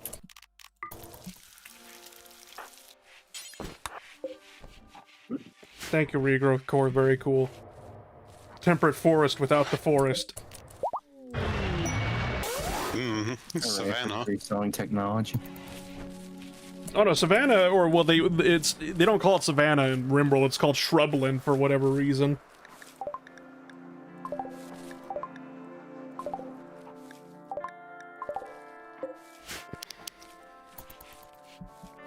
Wood doors are 20% faster, actually. The wiki told me that.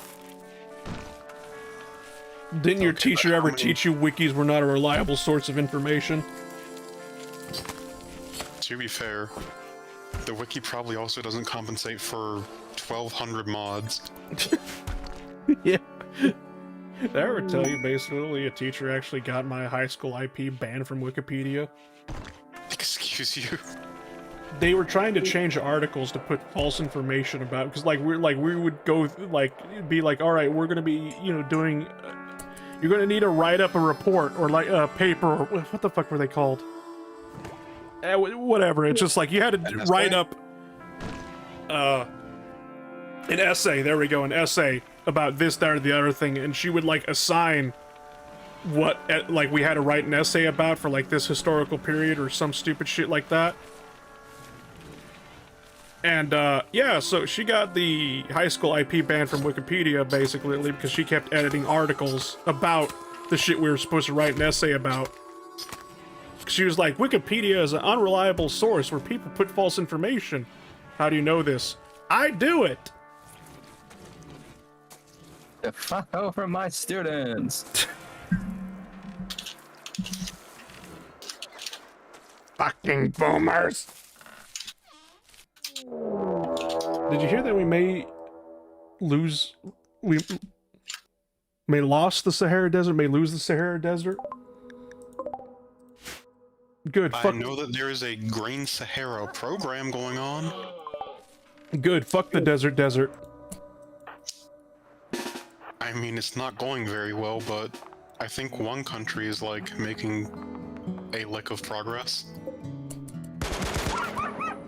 For what that's worth. Someone's shooting fire. We have man hunting wolves. Oh, that ain't Fido. That's Cujo. Cujo was a basset, not a basset hound, a Saint Bernard. There we go. I think it was a Saint Bernard.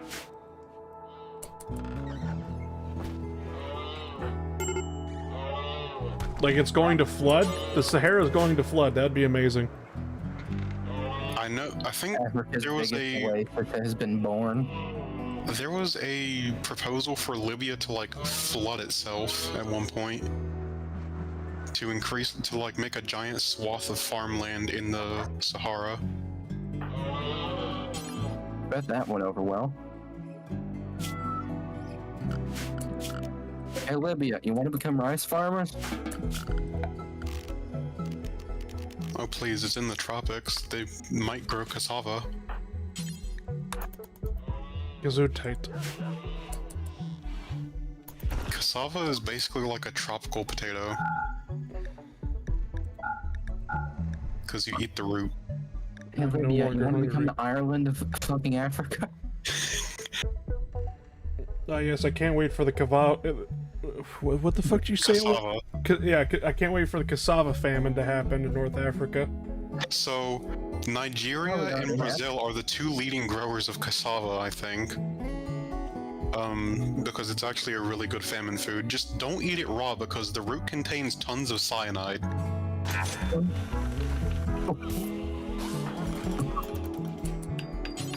Alright, nature, that's alright. You know how some plants are spicy so people don't eat them? Yeah, cassava I'm is just a tired of really people. angry version of that. I don't think cyanide's spicy. It's more of that it's like a defense mechanism. And cassava gets really angry at you when you eat it. It's kind of funny because, like, I remember, like, with Germans and whatnot, like, potatoes and Germans are kind of synonymous with each other, but when potatoes actually first came to Germany, they fucking hated it, and they were like, this is poisonous, it kills people, and, like, here's the stupidest thing. I didn't know you needed instructions for a potato, but apparently you did, because essentially they would eat the goddamn, you know, like, roots of the potato as well, and it doesn't taste good. Isn't cyanide like almond flavor? Yeah, so, I don't know if you've seen Cody's lab, but he actually drank cyanide on video. That doesn't surprise me. He watered it down to the point where it was like 3 parts per million, but he said, like, yeah, it tastes like kind of sweet, I think? Great, we'll die, but at least it'll be tasty. So now I'm just imagining, like, when Himmler bit down on his pill, it just tasted like Splenda. Why would you bring that up? Why would you think that? Why was that a fucking thought that went through your head?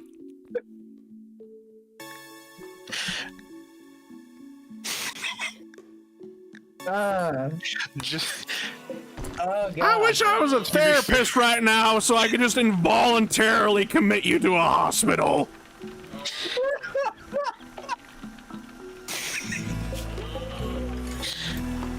Ah, yes. Just like goes into the coffee.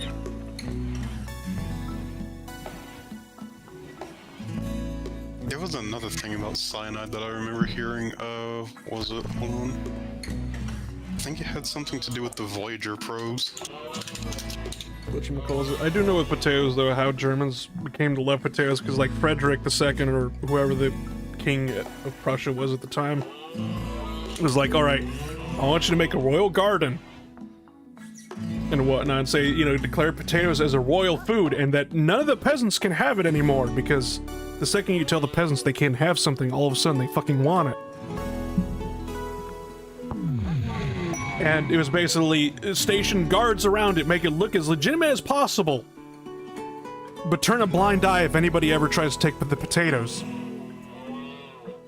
And so the peasants would come in and steal the potatoes and actually fucking eat them and whatnot, and then it just like, behold, the German superfood. Until the potato harvest started failing, and then they had to turn to, what was it, turnips? I think in 1917 it was like the turnip winter. Something like that, basically. Like, look, turnips is the Great Depression food. People are just like, because I've heard like cabbage referred to as like, ah yes, I love cabbage, it tastes like poverty, and I'm just like, I thought no food was poverty.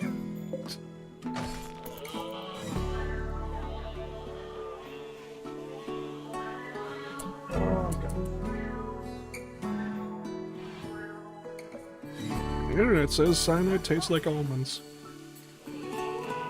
Okay, so speaking of which... So what you're telling me is I can effectively get rid of people who drink almond milk and they will never suspect a thing until it's too late. Good work, Agent 47. Now find an extraction. Oh yeah, so multiple studies have found that in the interstellar medium, there are random abundances of cyanide, hydrogen cyanide, Why? Just pockets of cyanide in space? Yeah, pockets of like cyanide gas. Oh, that would be fun. This is what we call a difficulty tweak. I think it was the Voyager probes that first like noticed, hey, there's weird shit out here.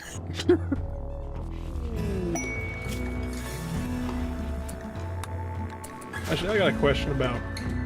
So you know on how basically we don't ever go to space anymore because like NASA doesn't know how to make a rocket to send people out there anymore. Even though we have like a space shuttle or whatnot, but it's just like we don't know how to get to the moon anymore. That's literally what NASA said. Well, that's not really the issue as much as other issues going on with. I know, but that's not the point, basically. But it's just like, you know on how we keep sending shit out there, like messages, like we keep sending probes with like information about where we are, human culture, what we look like, that sort of stupid shit. We haven't done that since Our New address Horizon. into the galaxy. And whatnot. Is it just like, aren't we just sending spam letters to whom it may concern out there in space? Like some alien race is gonna get it and be like, God damn it, not another fucking spam letter. Oh god, what is it? Yeah, what the fuck? I know that we- You're at it again. We threw a Lego minifigure of Zeus into Jupiter. I know we did that. Okay, that's just funny as shit. Yeah, I was on the Juno probe, or Galileo, I forget which one. Because I think he was also one of the minifigures that got thrown in. There's the Voyager disc that everyone knows about. I think Clyde Tombaugh's ashes were on New Horizon, which makes a lot of sense because it was the Pluto probe and he was the discoverer of Pluto. There was a planet in this house. Pluto was a planet when that probe launched, and then about a month later it got demoted. Pluto was a planet. It deserves to be, but unfortunately, Mike Brown, the destroyer of planets, happened. It is. All because of a... It is spherical. It is perfectly spherical. It is a planetoid. Okay, but there are other things that basically share the same orbit. That is the thing that they contended with. Because if they accepted Pluto as a planet, then they would have to accept the entire asteroid belt as planets. No, because asteroid, like, it was just like you had this huge fucking rock that was a perfect sphere out of the entire asteroid belt. Like, asteroids are like fucking turds flying into space because they're not big enough to have their own gravitational pull to make a sphere. Okay, but you would That's still why, have like, to- Phobos and Ares, or whatever, around Mars, they're not technically moons, they're satellites, because they're not spherical. Right. However, they are the adopted sons of Mars, so I will not question it. You would still have to accept Ceres, and Eris, and... what's the other one? Makemake, and a bunch of other ones. The more planets, the merrier. More colonization later. But do you want to know why? Can we Mike colonize Brown Europa set out on already? this quest? I want to make barotrauma real. Please no. Sorry, what'd you say, Ace? The fun thing is that the quest to demote Pluto was started over a Christmas bet to find a planet, like a planet-sized body at the time, at a similar distance to Pluto, in order to win a bottle of wine. Pluto died for wine. Yes. You know what? I'm defunding NASA myself. It wasn't even NASA, it was a, it was just some random guy who had access to a Chilean telescope. And there was a lot of drama surrounding the discovery of some of the dwarf planets. Okay, Plan Because- B, we're invading Chile. Some team in, I think it was also Chile, got access to his reports and his data, published it first, and that caused a big stink between a whole bunch of people. So elect me as president, and I will nuke Chile. We invade Chile. Vengeance for Pluto. Here, DS, I'm going to send a video in Old Guard chat. Which, first off, just appreciate that thumbnail real quick.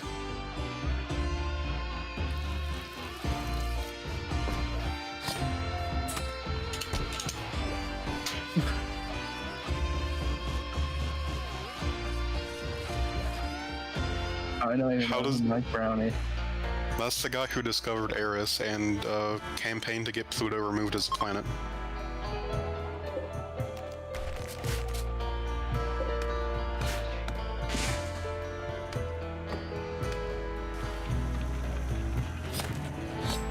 Another theory about space and whatnot is it's just like, alright, so it's just like, because it's just like, because of popular media and whatnot, we believe that there's aliens out there that are vastly superior than we are, have faster than light technology, and they don't fucking visit us because we're fucking, you know, a whole bunch of stupid inbreds and humanity sucks, and this all this other fucking stupid bullshit that people should get punched in the face for saying. And whatnot, and it's just like, alright. What if there was an actual fucking reason why they don't fucking message us? Like, if they're an advanced race and whatnot, they could just come and fucking talk to us, but there's a reason they're not, and it's just like, people are like, well, it's because humanity's stupid. I'm like, no, what happens if there's a reason why they're not sending signals out there? What if there's something out there that they're not trying to get the attention of? And every time we send out a stupid signal, it's just like, it gets closer. The rest of the galactic community is like, shut up, shut up, shut up, shut up. We can't hear you.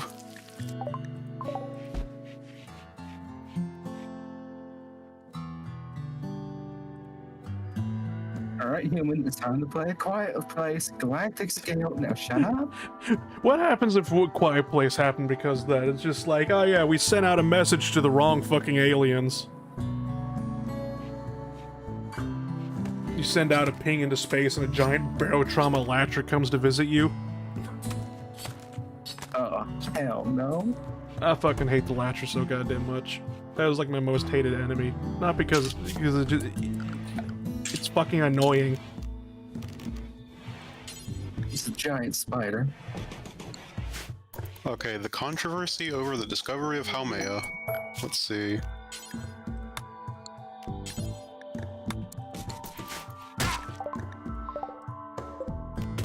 It's a giant dickhead is what it is.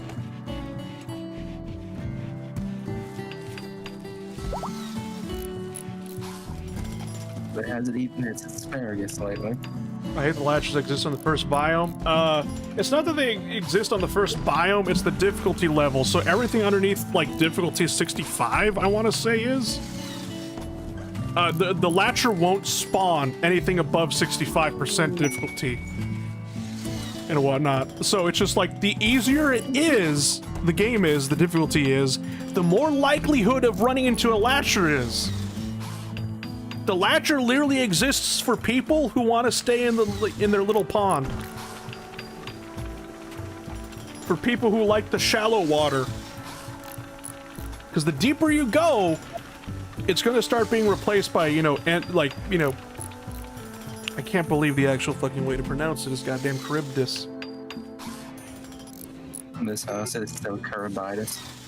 That's how you fucking pronounced it.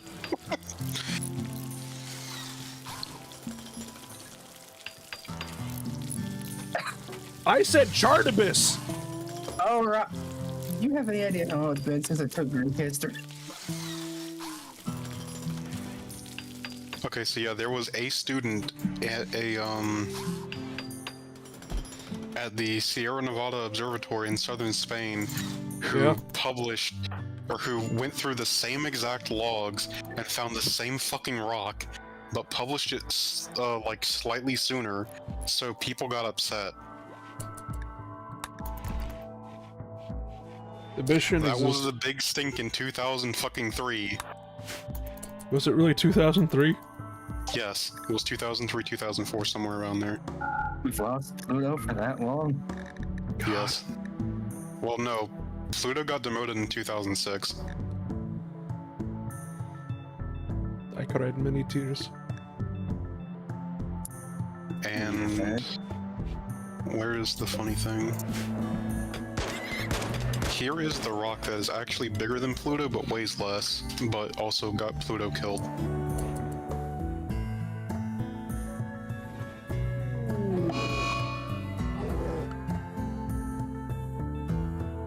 It has its own moon, and that's how we know its mass. abyss shouldn't exist in shallow biomes because most other biomes start out deeper than the abyss does in shallows. Like, how can it be considered abyss if there are biomes whose highest point is deeper than that?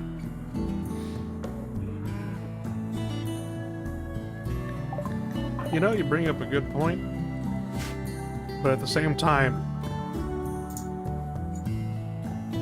haha, fuck you. Barotrauma developers, probably.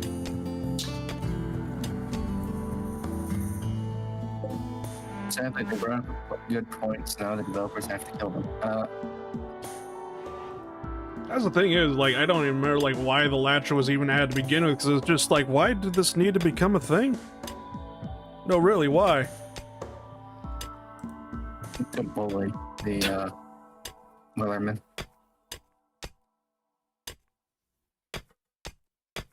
Because, like, in most cases and whatnot, it's just like, alright, so if you accidentally go into the abyss while in, like, the first biome, like the, what the fuck is it called? I can't remember the biomes by their first names, or their names. But it's just like, you know, in the shallow waters or whatever, basically the frozen glaciers or whatever the fuck the first biome is or whatever, if you the only reason why you're going to the abyss is because something went catastrophically wrong and you are just like free falling into it by accident because there was just a big giant fucking sinkhole right there that you just decided your submarine needed to get flooded right above, and you fall into the abyss. And it's just like, you repair your ship, you manage to avoid crush depth, and then it's just like, that thing's there. Fuck!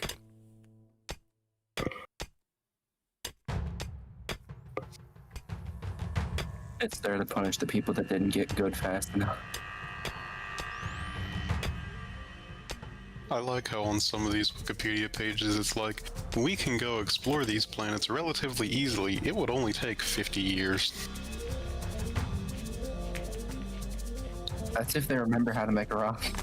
I think the only thing stopping us is that we just don't know on how to, you know, the whole, cryo pod thingy. Just put somebody in a refrigerator. Cryogenics? Yeah, cryostasis chamber. But no, I mean like probes.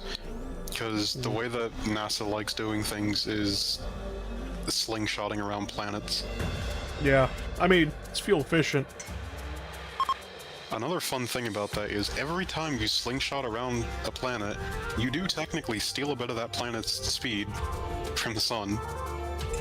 So in theory, if we send enough probes, we can deorbit a planet. You know, I think maybe that's why they stopped. It's such a minute amount that we can't even track the difference in No, orbits. no. I want to actually figure this out now, basically. We're going to do this with Mercury now. We're going to send millions of fucking probes at it using a space gun. And I just want to see if it'll fall into the sun. So, fun fact about the space gun. What? That's an initiative currently under research. Good. Let it be an actual... company. I want it to be an actual space gun instead of like, because like I saw a design for it where it just spins something up like a slingshot, like an ancient slingshot, and then That's the main one. I was hoping basically more for actually put a rocket into an artillery cannon and fire it. I don't know about that one personally. Nice. You want to show the solar system how a splinter fleet is made? I want to make a giant fucking revolver and fire shuttles out of that thing. We could probably Because do that on we're the moon. America, goddammit. Yeah, I have to make sure some of those shuttles are blank. But yeah, so basically to deorbit a planet, we would have to send that planet's worth of mass around it in total. So we're going to have to make one Mercury's worth of probes and just fling.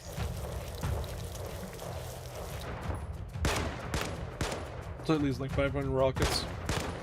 Well, let's see. Mercury is really fucking heavy. And I don't mean the element.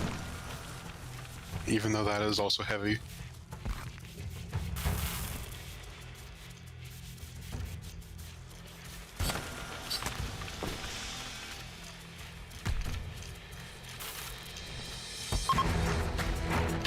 I know with Mercury, basically, its orbit around the sun isn't like a perfect circle either. It's like an oval, if I remember correctly, right? All the planets are like that, but Mercury is really noticeable, especially for the inner solar system. Like, I think our orbit is 2% like an oval. I don't know how to explain it. Gotcha. But whatchamacallit, I'm just wondering, what happens if we put like a giant engine onto it and just nudged it over just a little bit?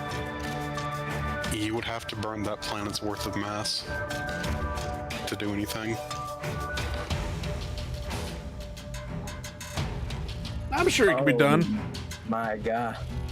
What? Alright, I'm gonna need to break out the calculator for this thing. Jesus fucking Christ. Did you just look up the mass of Mercury? Yes.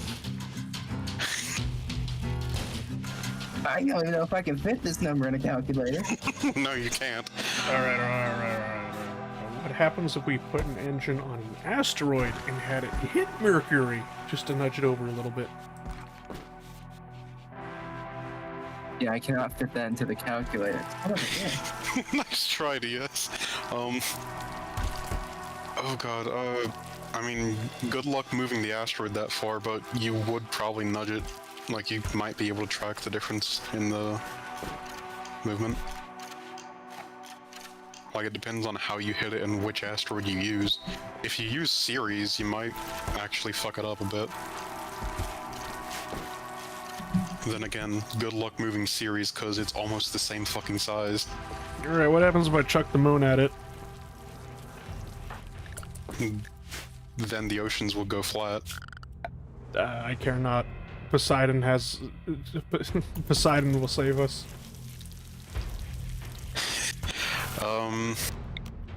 Yes? I don't know, but the moon's pretty light. I do not know scientific notation. What does it say, like times 10 to the 48th or something? 20. So that's... Take the number that you see and add 20 zeros to it. Oh, God. What else? Oh yeah, so... Copy paste, right? There are 3 or 4 moons in the solar system that are actually bigger than Mercury. Our moon is not one of them, but it's close, I think, maybe. And when I say bigger, I mean by volume, not mass. Mercury is a dense motherfucker. Why is Mercury a dense motherfucker? It's pretty much all iron. And like heavy rock. But does it have mercury? That I don't know. It's also a real pain in the ass to get to. Because getting close to the sun is really hard to do in terms of fuel cost. Surely we get to zip around Venus, right? That's what we're doing for Bepi Colombo. And it's had to fly by Venus, I think, 4 times? Just to get a couple of flybys of Mercury. It can't even stay there.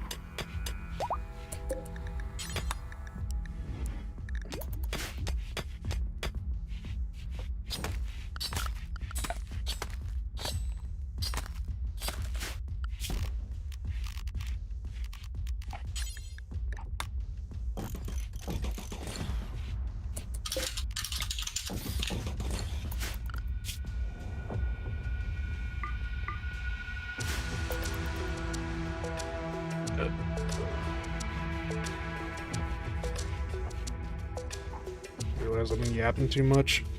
It's just like, oh right, you know what? Clothes? I probably should start making clothes and other shit. That probably would be a good fucking idea. I don't know.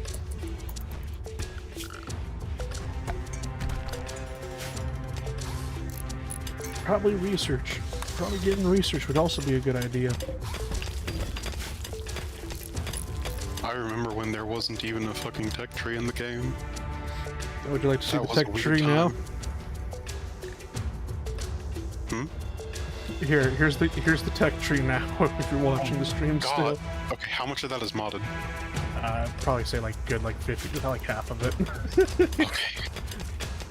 Holy shit. Not that complicated. Calm down. The dubs never That's a update. lot to come back to the stream and see all at once. My ADHD brain cannot do that. Oh, don't worry. I have a mod that makes it better. Of course. Dubs menu. Doesn't work. Fuck. I'd be using that instead of Research Pal right now. Okay, there are 2 moons bigger than Mercury, Ganymede and Titan. I'm sorry, boss. I cannot figure out the fucking math for how many Jupiter probes we need for this. There's no way I can figure out how to fit this into a calculator, and my brain is not big enough. If Mercury has a whole bunch of iron and other heavy metals into it, sounds like we just need to attach a tow cable to it and start pulling it towards us. What?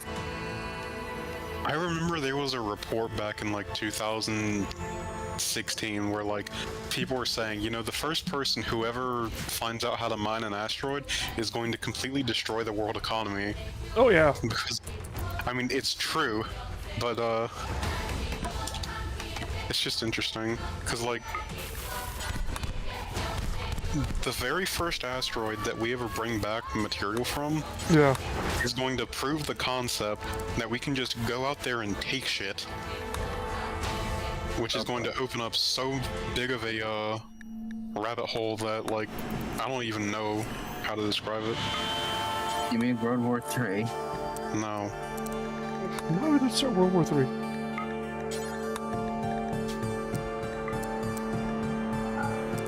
Well, I don't know, maybe someone will get jealous about having a space program or not. How many Jupiters can fit in Mercury? and if someone has a dispute over both nations claim the big floating rock, and they cannot come to an agreement about that floating rock. Well, because of the space treaty signed in like 1954, no nation is allowed to claim celestial objects. Jesus Christ. Had to think of it there. You know, I'm sorry, we're putting an American flag on Mars and renaming it to Asmarica. Like, you know. I mean, I think that will be the... I think that would have to be like the citizens' private venture at that point. That's just bad. I heard that Jupiter is very much not dense. It has so little density that it could theoretically float in water. I mean, yes, because it's mostly made of hydrogen, which is a component in water.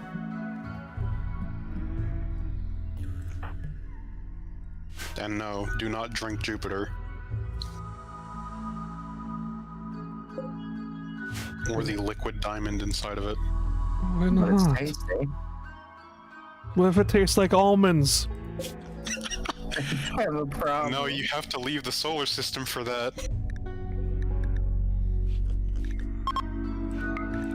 Don't worry, boss. We'll find you a tasty gas cloud. Promise. Can we just vacuum up Jupiter, get rid of all the clouds, and see what's hiding beneath it? It's just Zeus taking a goddamn shower. In the giant liquid diamond.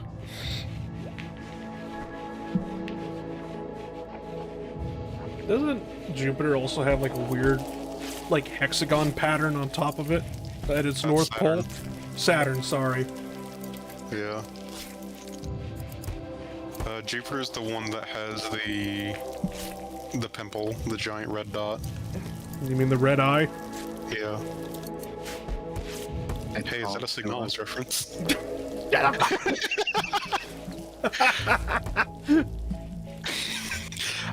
Neptune had a black eye that disappeared and then reappeared and then disappeared again. Damn. I didn't know we had to put fucking Neptune in a goddamn domestic abuse shelter. Fuck.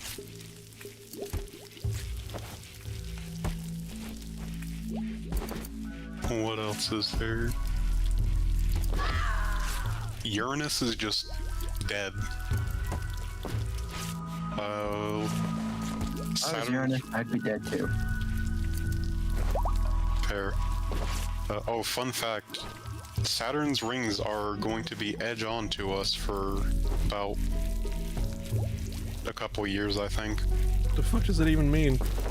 It means that we're not going to be able to see them from here, Oh. because they're going to be, like, pointed at us.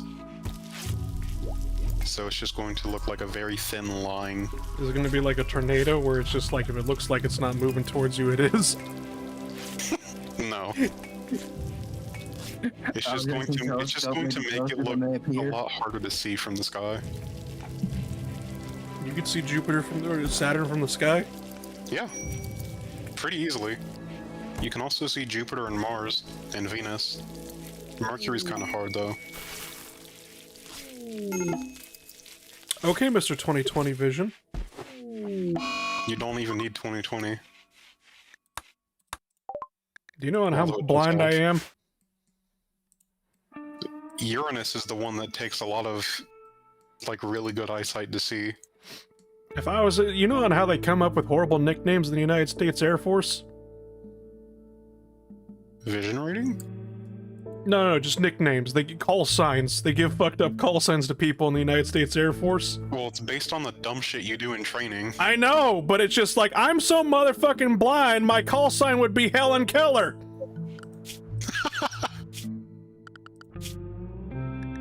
I think that one's already taken. I mean, I would have said Stevie Wonder, but I'm not the right you-know-what for that.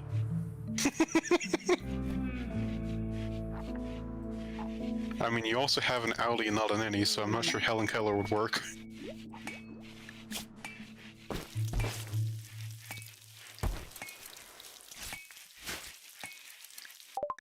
So you're gonna have to pick one.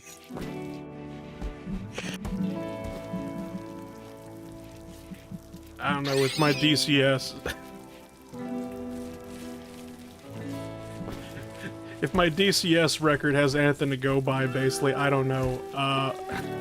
What was that one joke that's, oh god, what was it, Russian Badger made about, the A-10 or whatever, basically? I have no idea. You're gonna have to elaborate on that. I'm trying to remember, basically, because it's just like... It's just like, this gun right here turns U.S. soldiers into insurance claims or something like that. Or like tax write-offs. It turns British soldiers into tax write-offs more often. And more specifically, British tanks. It's like, he made a joke where it was just like, some American soldiers like, oh boy, I can't wait to go back home, and whatnot, and then you just see the, like, it just cuts to the A-10 pilot, just sitting down right in front of the A-10 while the storm is approaching, plays. Is he frothing at the mouth?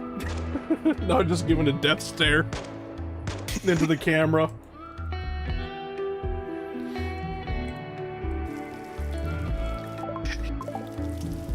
There needs to be like a meme where it's an A-10 pilot just like staring blankly into the distance and it just says, he hasn't gotten to find a tank column today. I remember seeing a joke where it was just like North Korea was doing a demonstration with their artillery pieces, and they had like all their artillery pieces firing out into the ocean at the beach, all lined up in a single file line, and it was just like people were begging, it's just like, let the A-10 out of the hangar, please, it begs you.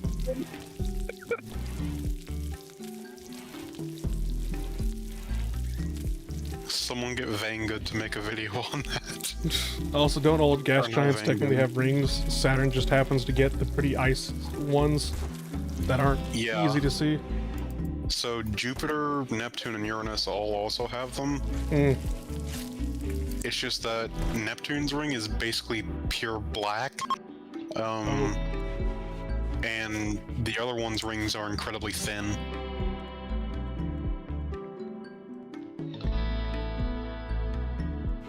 think the French got to name the Neptune rings.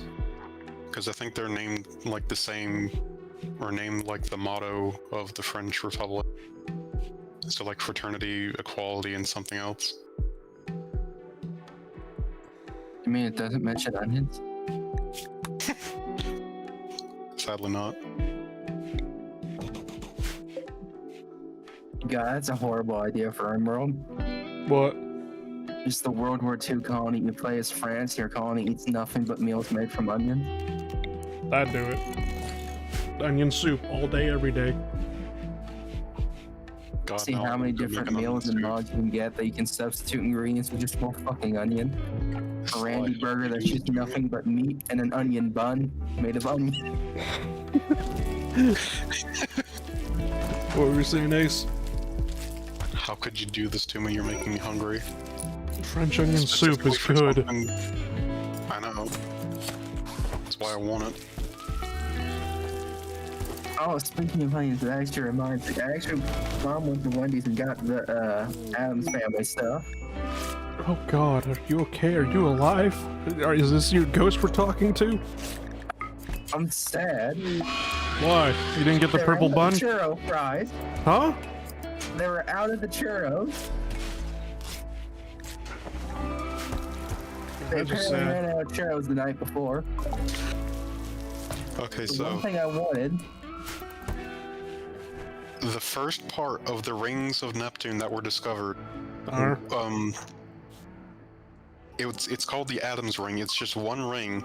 However, different sections of it are named Fraternité, Égalité, Liberté, and then Courage. Hmm. One of those words ain't French. I mean, it's in French. I just can't be asked.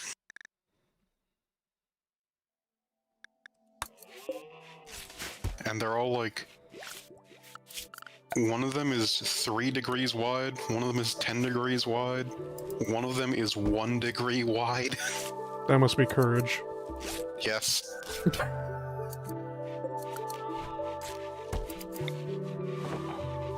Liberty is 4 degrees wide. Egalite 2 is 1 degree wide as well. Because Egalite got 2 different arcs for some reason.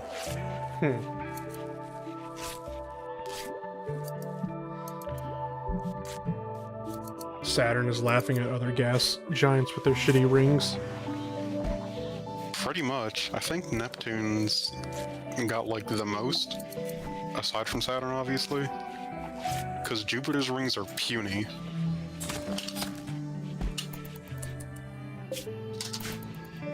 There's a theory that Uranus's rings are basically just moons that collided and will eventually reform into other moons that will then collide and then become new rings in this like weird zombie rock amalgamation. What? So basically there's an amount of material and that material comes together to make a moon. Except eventually, the orbits are so close that the moons will hit each other, dispersing rock into a ring, So the and ring. then that ring will come back together into a moon over the course of millions of years. So what I'm hearing is it's an abusive relationship. So wait. So Highly. is the ring? Does it form into a single moon, or is it like multiple moons? It's a bunch, All right. and they're all named after Shakespearean characters. Oh, okay. I was about to say it's just like, all right. I already got two. I got 2 names for 2 moons if they're going to be colliding into each other. Romeo and Juliet? No, I'm gonna be like, so since it's Uranus, can we name one of the moons Hema and the other moon Royd?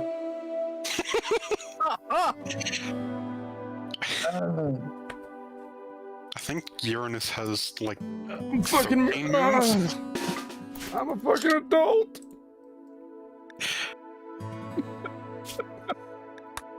One of the moons has the highest cliff in the solar system. Here I was thinking point name one restraining and the other one order.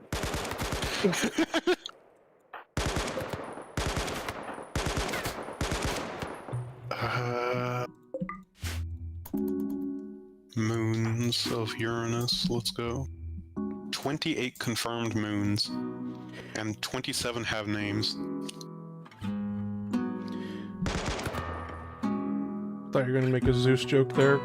Nah. I'm not creative enough to make actual good jokes. Whatchamacallit? I will ask this though. Alright. If you could rename Earth, what would you rename it as? Do not enter. What'd you say, DS? L. Why just L? L. H-E-L-L. Oh!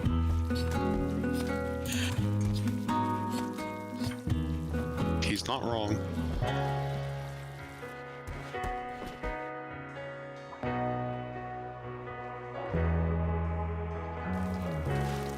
Rings of Earth, parentheses, space debris.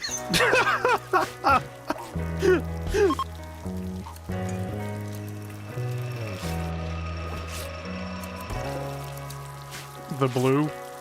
Big blue? Big water. I'm the only one that gets her. There is a theorized ring around a moon of Saturn. Jesus Christ. It's just hogging all the fame at this point. Theorized moon around Saturn, we just can't see it? No, it's a theorized ring around a moon of Saturn. Oh. Shit, Outlook 3? I'm guessing the 3 is because we're the third planet. Yes. What I want to, why is it that NASA comes up with the stupidest fucking names now, basically? It's just like, sounds more like fucking Elon Musk's child than it does an actual planet name. Because they'll be just like, we found a new celestial body, cool. Fucking smash your face into the keyboard to get a name. Okay, so usually... 77598. Usually it's named after, like, the spacecraft that discovered it, and then I don't know how the numbering is done.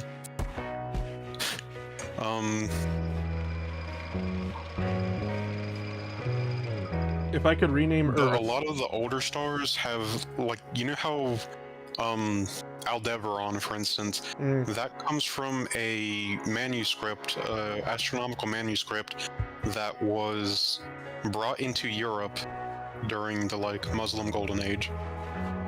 So that's why there's so many stars that have Al in their name, for instance. And that's also where Alderaan comes from.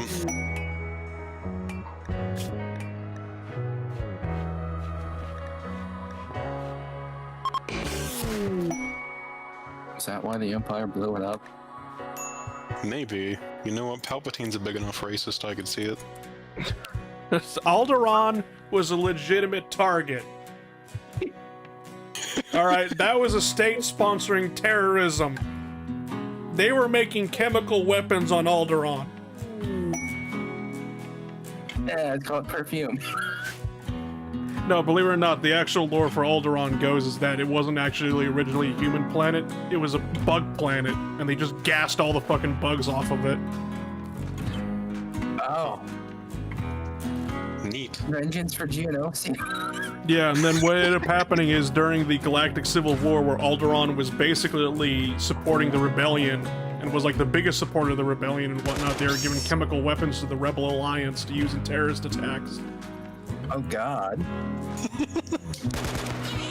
So it was just like... It's kind of like a thing, it's just like... Alderaan was a legitimate target. But how do you... It's just like, how are you going to explain to people, like, oh yes, I blew up 1 billion motherfuckers on a planet because I could. Because they decided to fuck with me.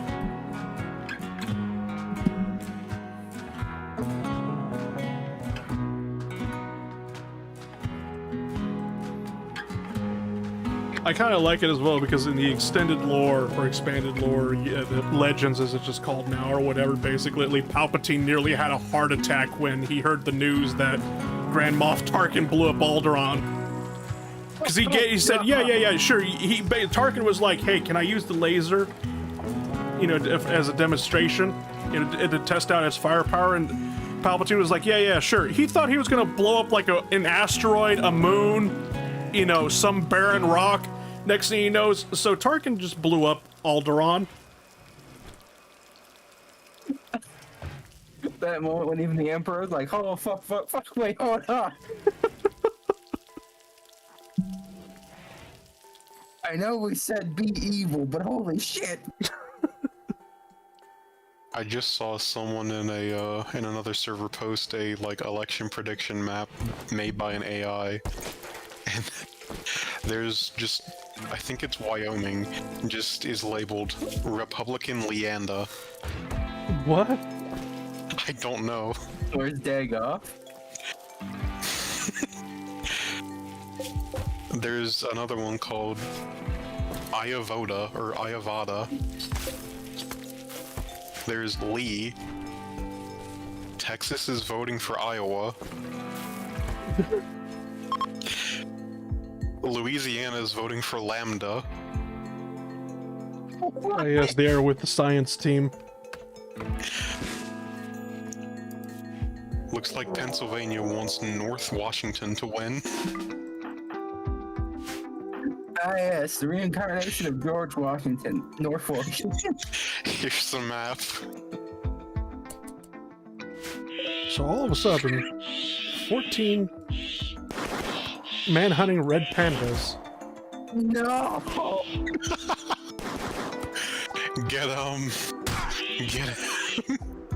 Is that a raider or one of your guys? That's just some random traveler. Oh.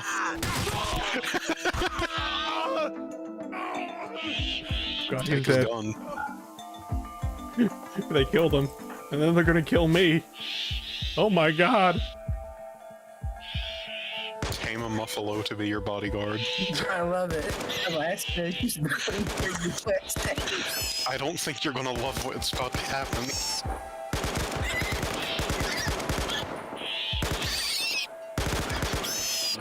Some of your guys are lining up collaterals on them, I just want to point out.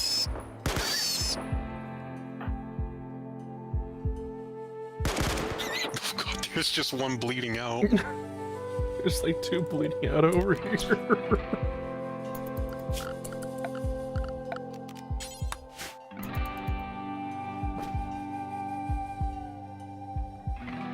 And how RimWorld Randy's just like, hey, you see this cute little creature? Yeah? It wants you dead. It's about to become the most agonizing, terrifying being in your colony. It'd be really What if- funny if it bit your face off, wouldn't it? No, Randy. No, it wouldn't. It has been possessed by the Wendigo spirit. Bears in the fucking whatever the hell spirit Sly had last time. Are you talking about the demon DLC? What? The What's that like bearing dude. thing that came out a while ago? Sorry, what'd you say, Ace? What was the like summoning altar that came out a while ago? You mean Anomaly? Yeah, Mm. whatever you did with that.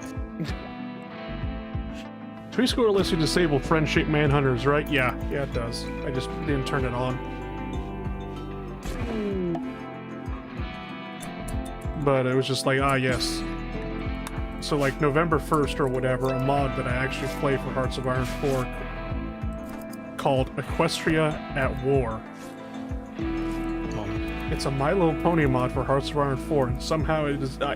I'm serious when I say this, it's actually better than the fucking base game. Runs better too. Yeah, that's... I don't know how they do it. Like, Paradox has tried integrating some of the performance fixes that they have, and they just can't. This is because literally they just wrote... With Equestria at War, they just wrote everything from the ground up or whatever. They started over from scratch. They even I looked in their files for the mod, and it's just like they even have files basically just for like AI behavior and whatnot that just the base game does not fucking have. So it's just like the AI actually fucking thinks in Equestria at War. I like how the UK has the, have you ever heard the, like, thing about the UK having a AI behavior that says, please stop molesting Italy? Yes, because they would always navally invade Rome, and Italy, for some reason, never ever garrisons its port cities, like Rome. Yeah. And guess what? They still fucking navally invade Rome! I think there's another one to make the Allies pull out of Belgium if Germany gets stuck, but I can't remember. I think it's only if it's an AI Germany. I think so, yeah. Just so the player can have, you know, something to get involved with.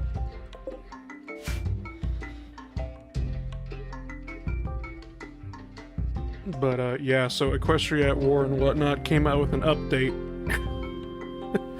And it was just like, ah, yes, we're just gonna sneak in a little Halloween, event into the mod with one of the nations that would just update November 1st. It was like, well, we didn't get a Halloween event, so we're just gonna sneak this one in here. And whatnot, and it's just like somehow, some way, if you know the movie The Mist by Stephen King, we talked about it recently or whatever, it was just like, yes. I remember you and DS saying that you both hated it. Oh my god, it was such a fucking pain in the ass to fucking play. It is micromanagement hell. Because essentially, you go down the route, it's just like, alright, so you basically, you summon an Eldritch Being, get possessed by the Eldritch Being to kill God. Are you sure you weren't playing Red Flood? Isn't Red Flood a communist mod? Or, no, not Red Flood, Deluge? I don't know. I think there's some weird, like, schizoid path where you, try to become some sort of deity. And I know that there's another path in another mod where you straight up become, like, a Satanist power in Italy, or Yugoslavia, I forget which one. And you make a deal with the devil to make your army stronger. What? I don't know, it's fucking weird. Anyway, basically, but it's just like this mod is like The Mist or whatever, where like a black shroud completely just encompasses all of the land and whatnot, and can't see, whatchamacallit, like 5 feet in front of you. And there's horrible monsters out there that grab people and drag them into the limbo. It was very nice. It was like interesting. It was like more like a visual novel thing than anything else. But that's the problem with a lot of the fucking story events and Hearts of Iron 4 mods. It's just like, all right, this is just a visual novel. Please get me out of here. Looks at TNO. TNO was nothing but a visual novel disguised as a Hearts of Iron 4 mod. Yeah.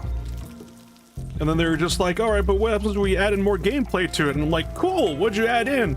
Economic simulator, stock market simulator, famine simulator, and I'm like, stop! This is a fucking war game! Oh, that reminds me, so you know the time god in TNO? Tavaritsky. Oh yeah, sorry, I got confused when you mentioned God. Yeah, so Tavaritsky is a real guy. Yeah? He's almost as schizophrenic as he is in TNO. I read it up, yeah. Yeah, he tried to assassinate a guy, and then his son was, Yep, I know what you're gonna mention.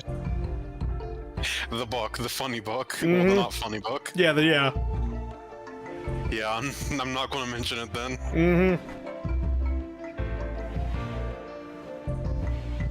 God, it's a small fucking world.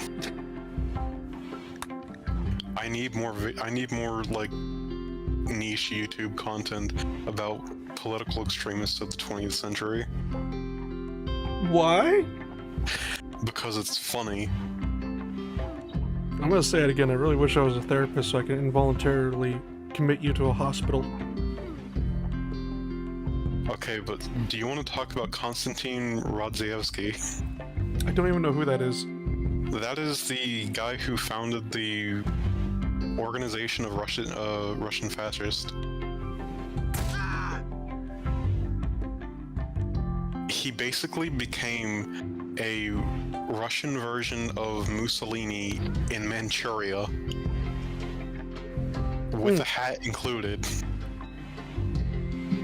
and the like style of speaking. You know, I'm gonna just, I'm just gonna like skip on this one. Aw. I haven't even gotten to the copyright claims yet. What?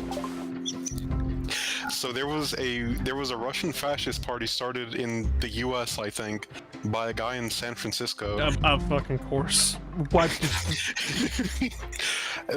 The guy in Manchuria, Rodzayevsky, filed a copyright claim on him. Just so he could have, like, the name of, like, Russian Fascist Party Organization or something like that. Or Union of All Russian Fascists, I don't remember. It's just mental.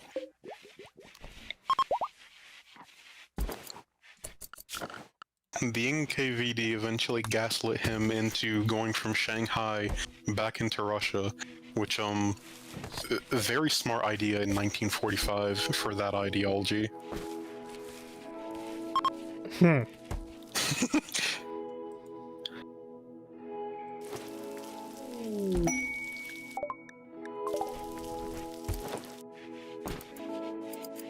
But yeah, going back to that mod or whatever, basically, that mod was like a pain in the ass. It was just like, oh wow, this like, you know, actual like horror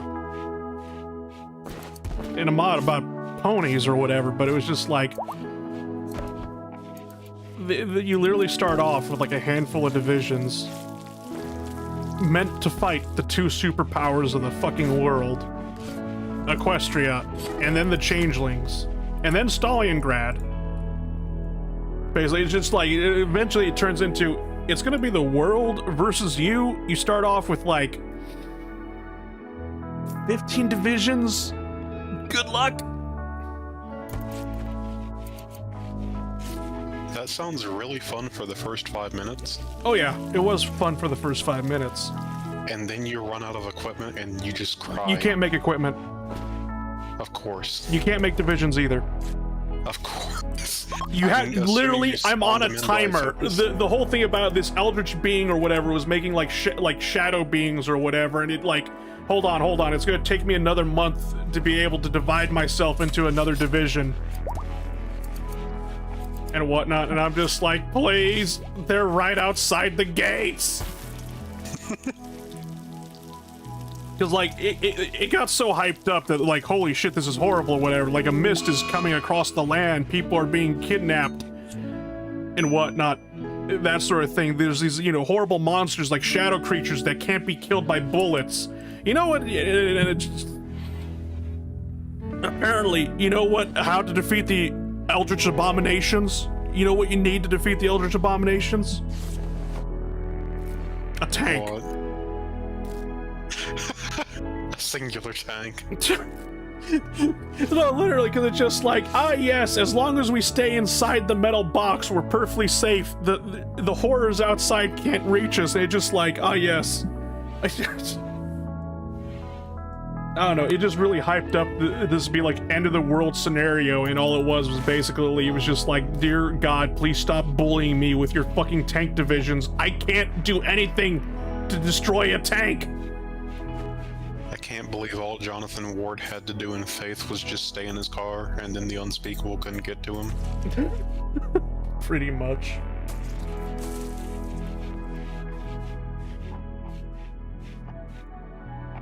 But yeah. I was so pissed off, basically, because I had to cheat that as well, because there was, like, these two provinces that would not flip over to my side. I would literally have units just standing on it, and it'd be like, why is it still part of the enemy territory? Oh, were they at war with another country at the same time? No, it was actually, whatchamacallit, eventually Equestria fell, and then me and the Changelings had to literally, do the peace deal where I took territory, they took territory. Was there an impassable state nearby? Not that I know of, no. It wasn't even like a state, it was just two singular provinces that wouldn't flip over, and the problem is I needed to control the entire state, like all the provinces in a state, to be able to core it. I I know that Brazil gets a little fucky after peace deals in current Hoi. Everything gets fucking peace deals in current Hoi. Well, no, like, so, you know how they made all those impassable states in the Amazon? Yeah. So, if anything happens to Brazil, just Peru randomly snipes one of those, no matter if it's in the war or not, because of how impassable states work. In other words, they don't. Explain.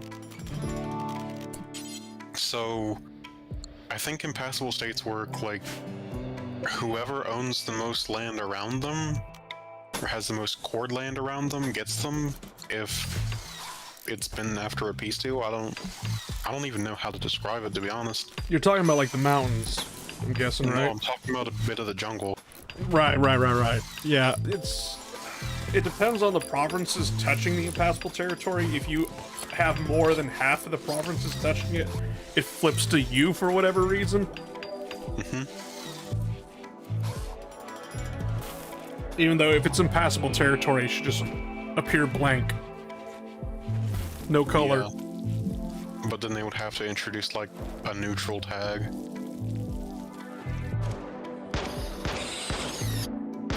What are those? What? Why are they glowing? Oh. Oh, sorry, those are just like the highlight silhouettes of shit. The light elves have found you.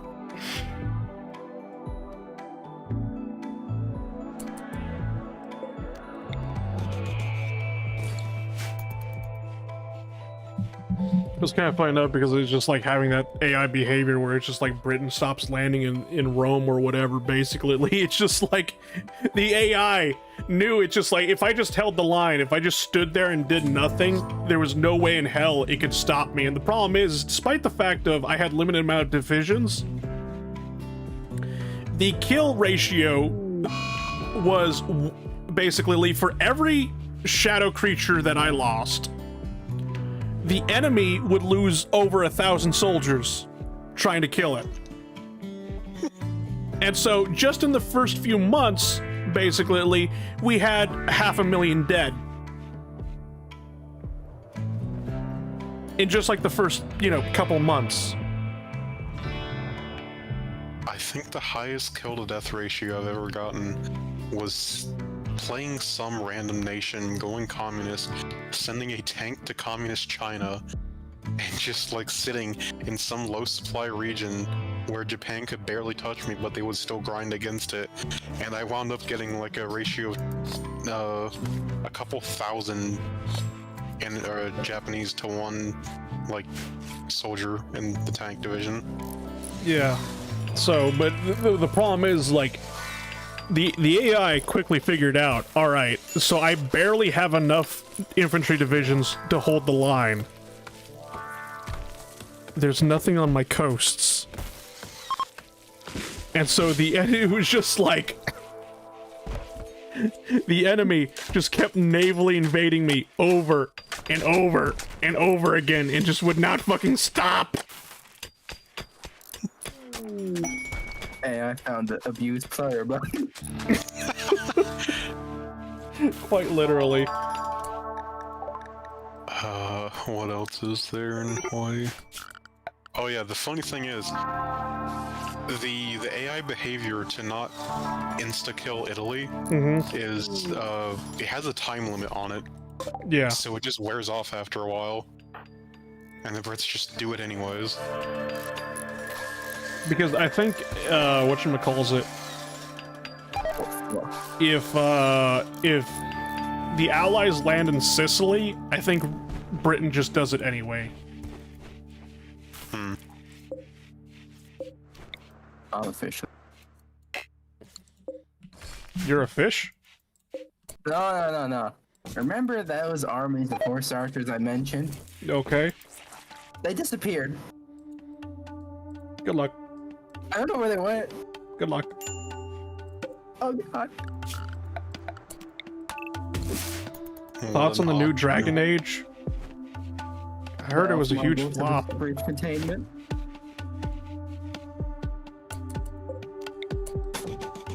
I don't know, I've never played any of the Dragon Ages, so I really don't have any skin in it. I was always just like, nah, Mass Effect is better. I think one of the running jokes currently is you cannot be mean to your companion. You can't be mean to your companion? Yeah, you can't tell them basically, I'm very upset and pissed off at you. You basically just say, I'm extremely disappointed in you, but I still support you. Basically, like Mass Effect, instead of punching the annoying reporter, you can only politely tell them off. BioWare is dead. Oh yeah. But they've been dead, like, after Mass Effect 3. Like, any game BioWare has made after Mass Effect 3, it's just like, nah. BioWare is dead. You are just but a crude mockery, an effigy. Hey, if Shepard just one day woke up and decided, I'm gonna launch a virus bomb at the entirety of Garrus' species, and Garrus can't be mad at me, kind of thing. Garrus can only be slightly disappointed and give a stern talking to Shepard. Yeah, no, so it basically it's just like, oh yes.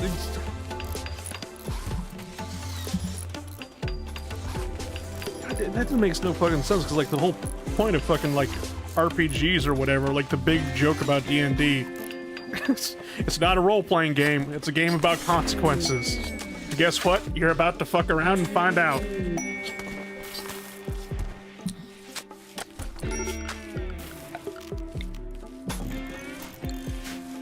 I cannot imagine that. Imagine it's just like wiping out the Krogrins, and then Rex is just like, it's okay, Shepard, I forgive you. Yeah, something like that.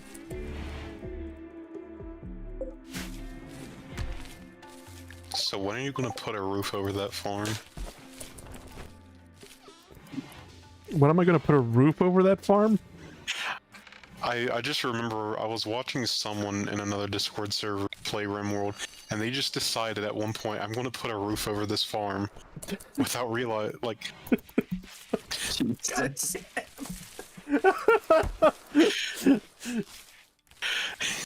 Hey, why did the farm stop growing? Where did the sun go? Game, what the fuck? Bombardment is back. Is that Dark Souls music? No, it's Divine Fur. I'm like, what the fuck? I'm like, where did the sun go? And that starts playing. I'm like, I didn't know that was the fucking trigger word. What the fuck? This only happens whenever I fucking stream. This song never fucking plays whenever I'm playing by myself. So why is there a car? I don't think it's copyright strike though, at least. Oh, you know what? You know what? You know what music I should have been playing instead? There. Wait, that thing finally shows up in the music expanded thing? There's a mod for it, yeah. Ah. There, have some Sesbian tunes. That's a sentence.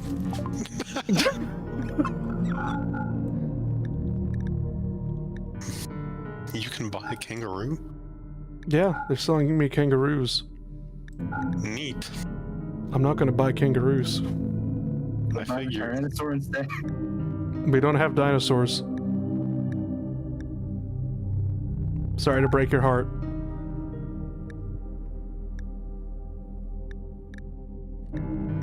You could buy a bionic stomach. Lesbian loons. There we go.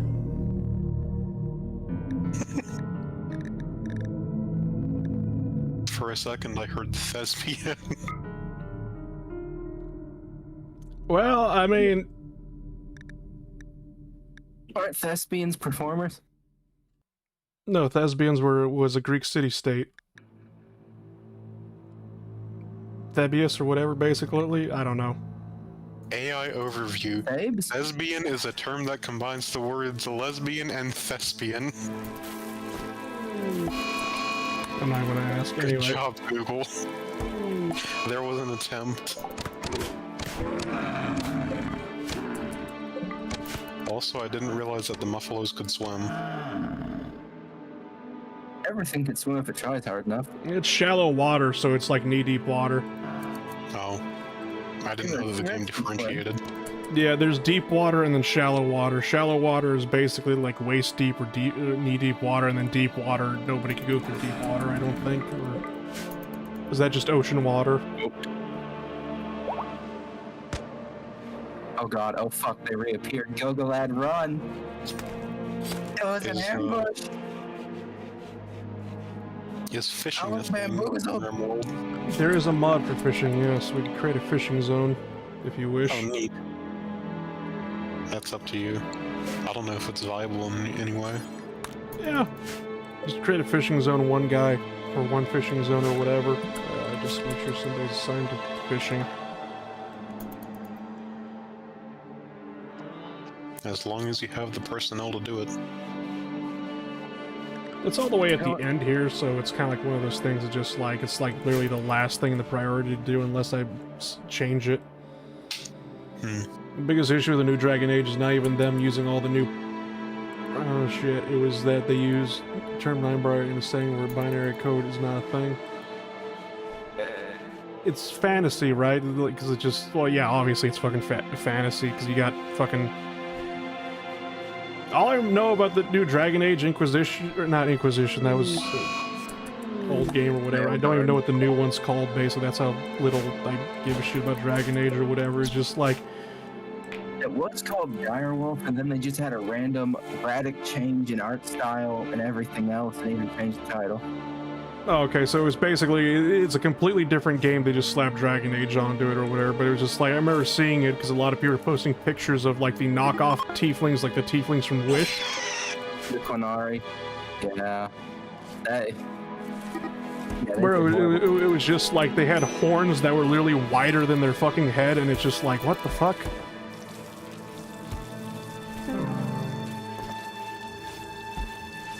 It makes you feel better. The ones in Veilguard actually look horrible compared to the originals.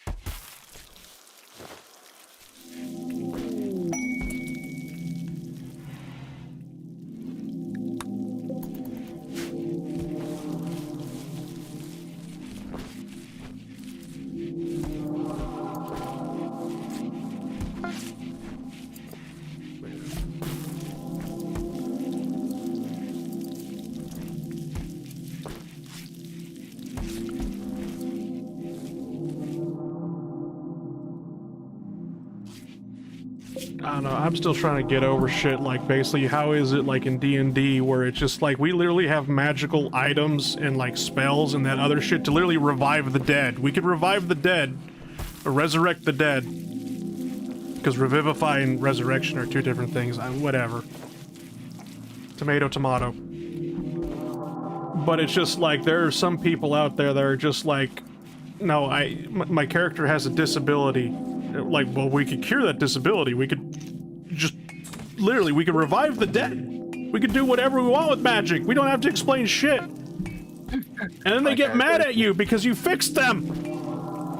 It's like, I can't walk. Alright, then basically cast Healing Touch or whatever. I forget what it's called, that cantrip's called or whatever. You can walk now. You've ruined my entire character. I'm sorry?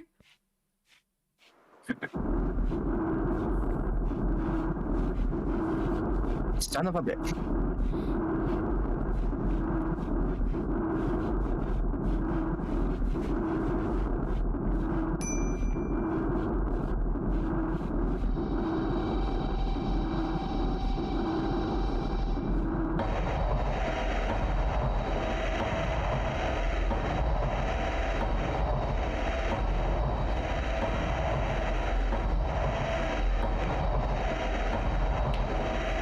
Back for a few minutes.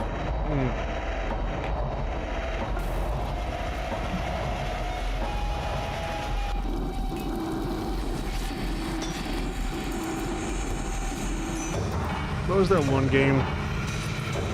Like Was it Dustborn that came out that hugely flopped or whatever?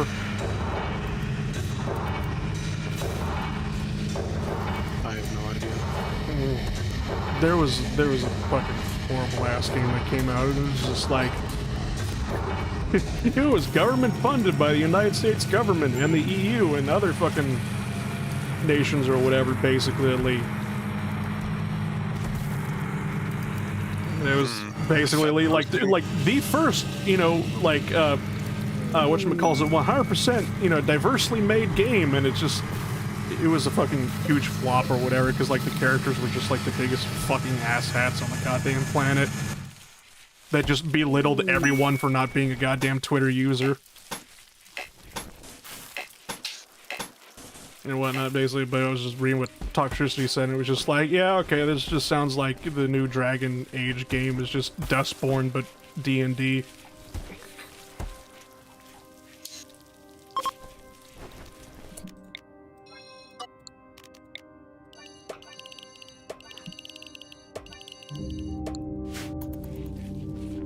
Is that more pathways? No, it's just literally me saying a dumping zone or whatever.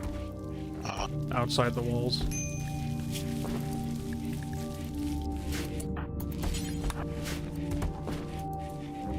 I feel like maybe I should have cranked the difficulty up just slightly, but at the same time, it's just like RimWorld. I'm trying to like finding that nice spot of basically a lot of actions happening and you have breathing room.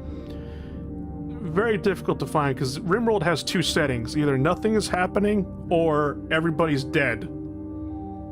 Nothing is happening or Randy is upset. Pretty much.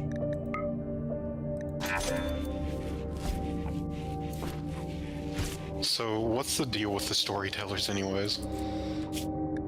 Alright, so... Because I know that they're on the title screen.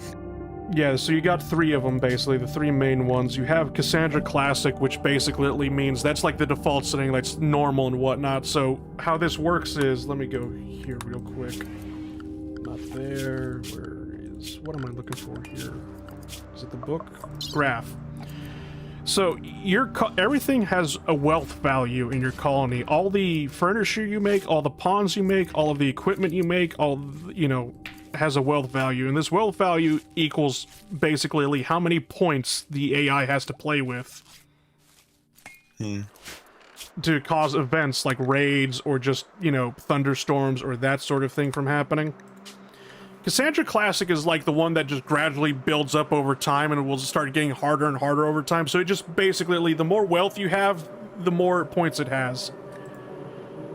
Phoebe, on the other hand, very deceptive because it seems like she's the easy one out of all of them, because basically she'll give you a lot of time to build up between disasters, but she is basically just saving up points. She is saving up the points to do the worst shit imaginable to you.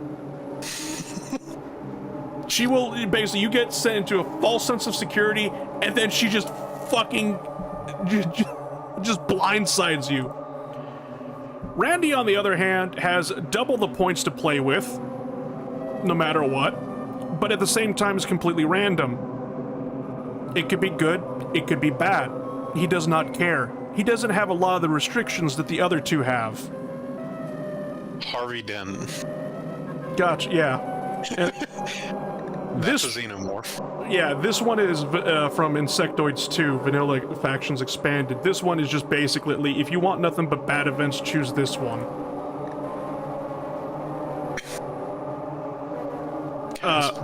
Yeah, this guy basically, he gives you a whole bunch of fucking curses or whatever and whatnot that do certain things, so you get like debuffs over time, but you also get better rewards for it as well. This one, I don't remember what the fuck this one does, basically. I think, this one is kind of like, I don't know, like safety gloves or training gloves, where it's just like, if you're doing very well, she'll kick the shit out of you, but the second you basically drop in wealth value, she'll basically let you get back up again. This one is a new one, basically. This is just literally Helldivers. He will keep sending waves of insects after you. I was about to say, like, I couldn't tell if he was trying to be a Helldiver or want to say Doom Guy. Yeah. For some reason. Yes. Sadly, he didn't come out when the mod came out, but he came out like a month afterwards, but that doesn't matter. He'll send waves of insects after you and whatnot, to the point where it's just like, that's what you're going to be focusing on. It's just purely military. But for every wave that you survive, he'll give you technology.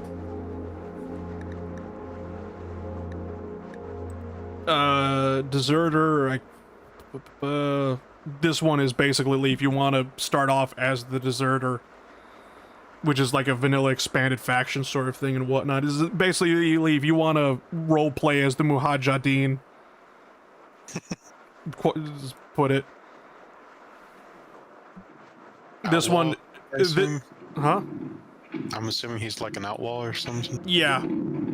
Basically, this one just gives you nothing but violent events and whatnot. You're basically, this is for like the cowboy start. From the Settlers mod. This guy, this was from the Tribals or whatever. This guy kind of actually punishes you if you try to actually, like, if you get too many technologies. It invokes bad events, as the description implies. He's an anarcho-primitivist. Yes.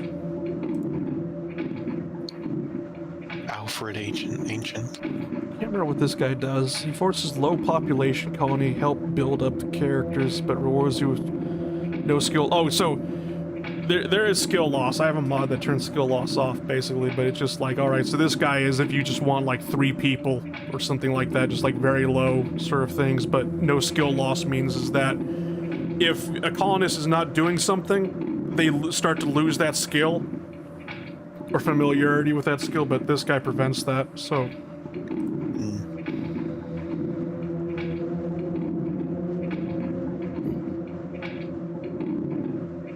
This guy's kind of similar to others where he just constantly will send threat after you, basically, but let you catch your breath. Very Persistent is probably the best storyteller ever because every single day in the game, you'll be getting a new event.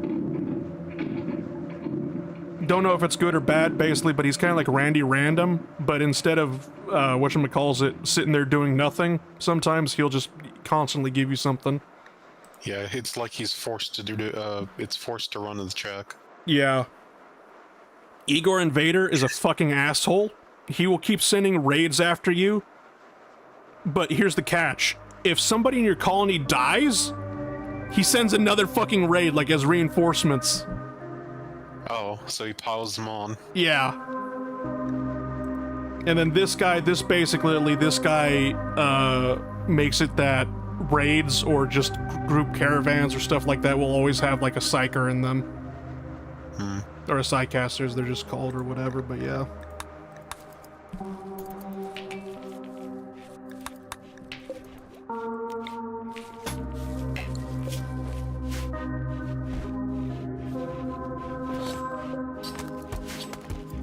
Alright, well that was just basically me yapping my fucking head off. Did you get all that? Yeah. Alright, cool, because I don't remember anything I just fucking said. Who are you? Where am I? The fuck was I doing? Yeah, what time is it? How long have I been streaming for? I don't know. I don't know, 3 hours. What's this OBS thing that I see? What year is it? Why don't you know? It's November of 2024.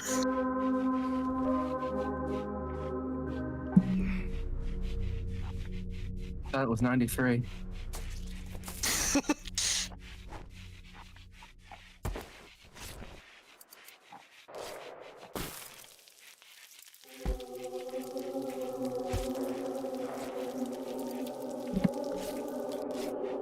Ugh.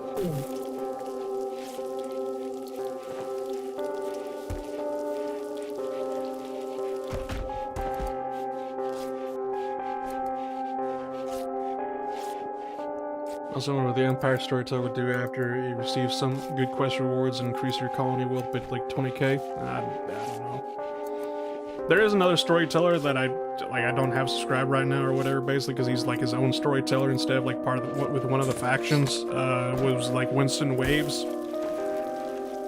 That guy is basically just a wave survival, where you'll have at least a little bit more time to breathe, unlike Igor or Han Helldiver. Right. But the thing about it is that you'll, after every wave you complete, basically, you get a reward. You have like 3 options to select. Some of them will be So small. it's like a roguelike. Yeah. Yeah.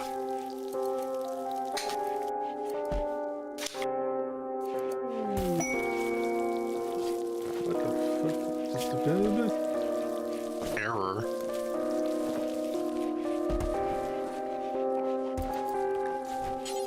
Yeah. Sure, we're all gonna die. Error. Alright, free reward. This will have no consequences in the future. There's a red thing. You're talking about the paw? Yeah. That's just, Oh. this is basically just telling me there's a predator over there. Interesting. Is the minimap a mod? Yes.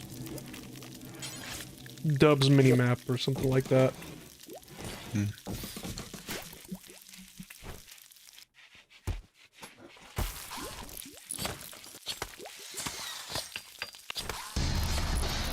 What in RimWorld isn't a mod? I have no idea. Does base game even exist? Somewhere down there the base game exists. I don't know where, but it does.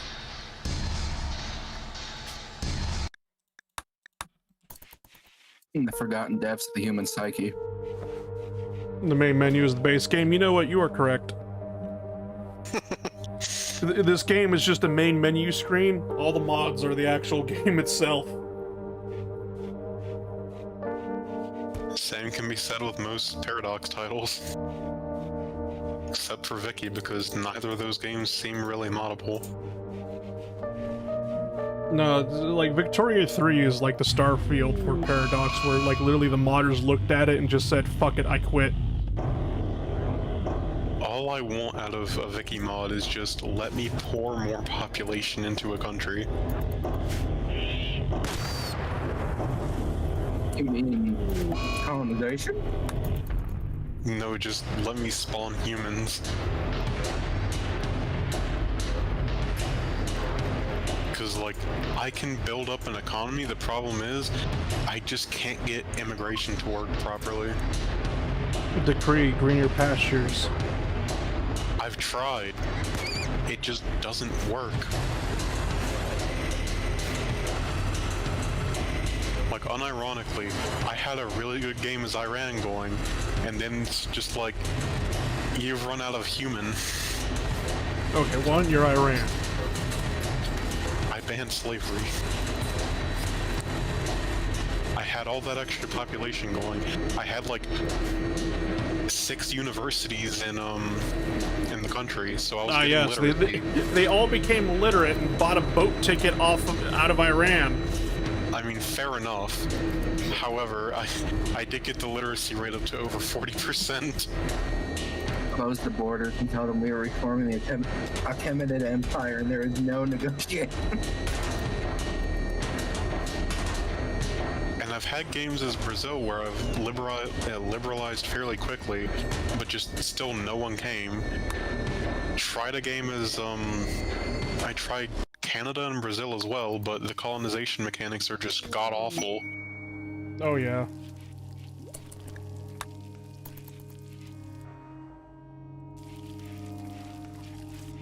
Yeah, there was a Jade asteroid out there that we could mine. I'm assuming jade is just a useful material? Or like, Jade is going. definitely if you want to make something very beautiful, whether it be like mostly just statues. Knives. We don't talk about the Jade knife. I'm assuming there's an incident. So there's actually one of the starts, basically. The tribal start in this game, you start off with 5 people and whatnot. You don't know what happened, but essentially the gods were angry and blew up your village, and you are the last survivors of it. And it was always an incident just like, what the fuck, you know, was this all supposed to mean? People made a lot of speculations until somebody came across and just like, whatchamacallit, I know what it is, and there was like, what? The jade knife, and it was just like, the what? You start off with a jade knife, however, basically if I go over here, I don't know, I might have a mod that changes it, but if we go here, jade is not something you can make a knife out of. So you have an impossible knife, and that's why the gods are angry at you. It's literally the game saying, like, blew up your village because this does not compute. I like that. I could have swore I turned weapons into jade before. You can make a jade club, that's for sure. You can make, like, a blunt thing out of it, but you can't make a sharp weapon. Or at least you can't make a knife, but I could definitely, like, if I go over here, well, no, not that. Club, Jade Club, yeah.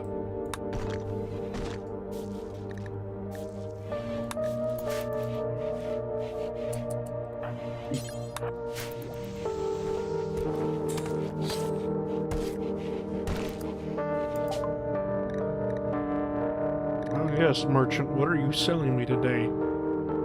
People. Oh. And there's always the anacondas. Vodka the dragon.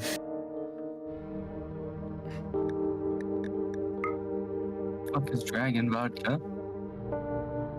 What is bioferrite ritual mask? It's part of anomaly or whatever, basically. Bioferrite, the best way I could describe that is, well, I could just pull up the wiki for that probably. I mean, I can take a guess because it's like living iron. It Yeah. sounds like. Yeah, quite literally. Evil living metal. Oh, there are anacondas. I see them now. Yeah. An exotic metal-like fibrous substance with both organic and metallic properties, bioferrite is produced by microscopic mechanites as they process organic material.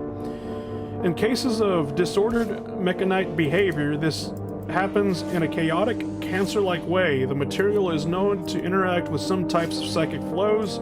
If pressurized under specific conditions, bioferrite becomes extremely flammable, making it a useful fuel.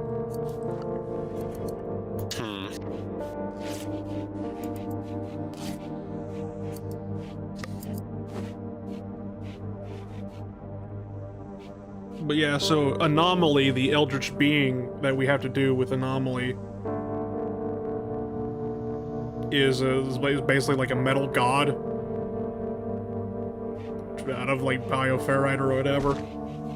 Right. Do you kill him with fire?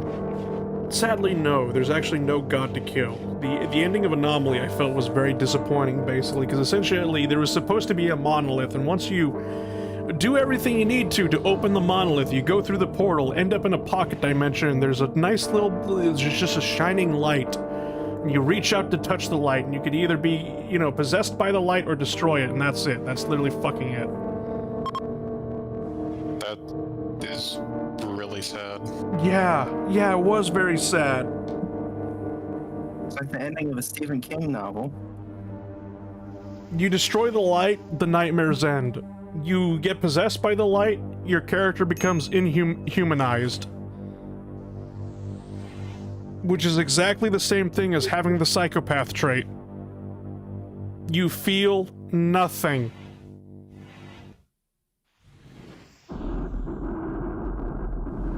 So what you're saying is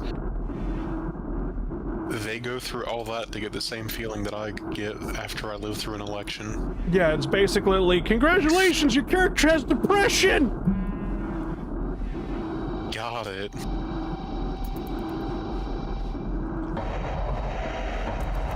And the stupidest thing as well is you could actually get humanization through a ritual, through the memes or ideology, basically, as well. So it was just like, wow, this ending is completely fucking pointless.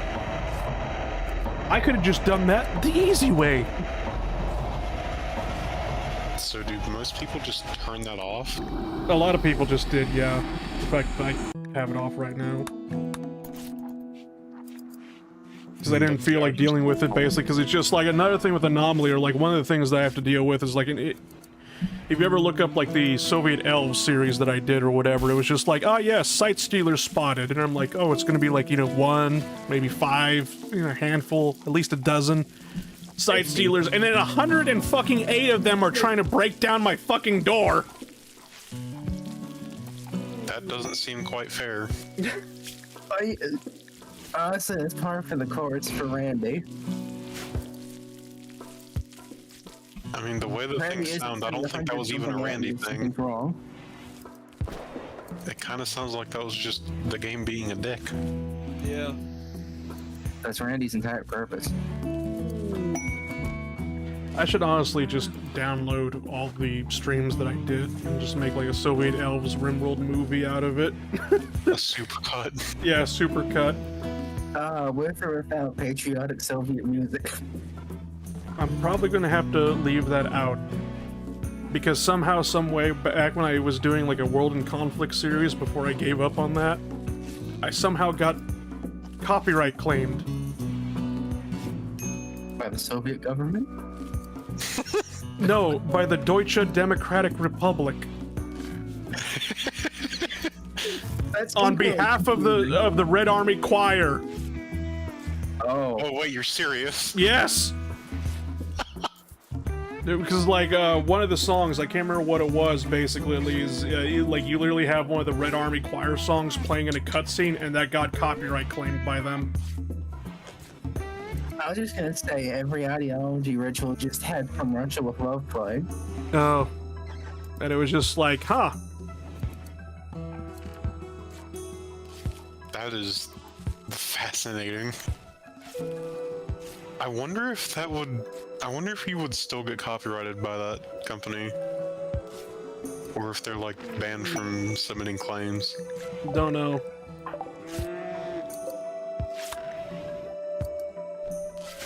I mean, can they still copyright you if the Russian choir is no more? Well, no, it's that Google doesn't do business with Russia anymore. Yeah. I wonder if you could get, like, prior strikes thrown out at this point. No, because like literally to contest with a copyright claim, I literally have to give out all my legal information, who I am, basically where I live, that sort of whole fucking thing. But what if the company's, like... And then the second half of that is that I have to prove that I was the original creator of that music. Okay, yeah, you might be fucked there. Now, Just a little bit. Now, I have been caught, like, basically, some motherfucker can make a remix of a Halo song, because this actually happened to me and a whole bunch of other YouTubers as well, and whatnot. Somebody, like, it was my ODST stream or video that I uploaded or streamed, I can't remember what it was, and somebody decided to make a, like, trap remix of, dark, you know, basically Difference in Darkness or whatever, like, the main, like, one of the main songs for ODST. And then just copyright claimed everybody that had that same tune from the song. Because all he did was, like, add, like, some sort of rap beat to it. Right.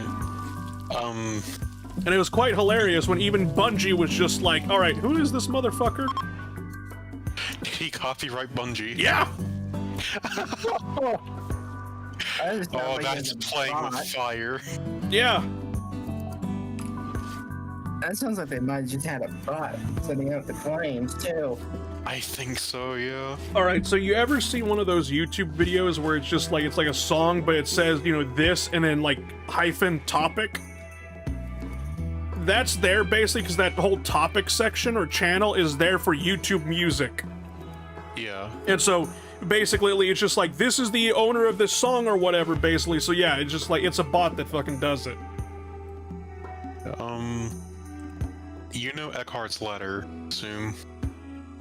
That sounds familiar, yes. Covers Star Wars, mostly? Yeah. Okay, every few months, someone, it was a song called Home. Mm-hmm. Every few months, someone would, like, use that, or it would change hands somehow, with its publisher. Yeah. And that publisher would set up, like, a new thing that says, hey, copyright anyone who is using this tune. Yeah.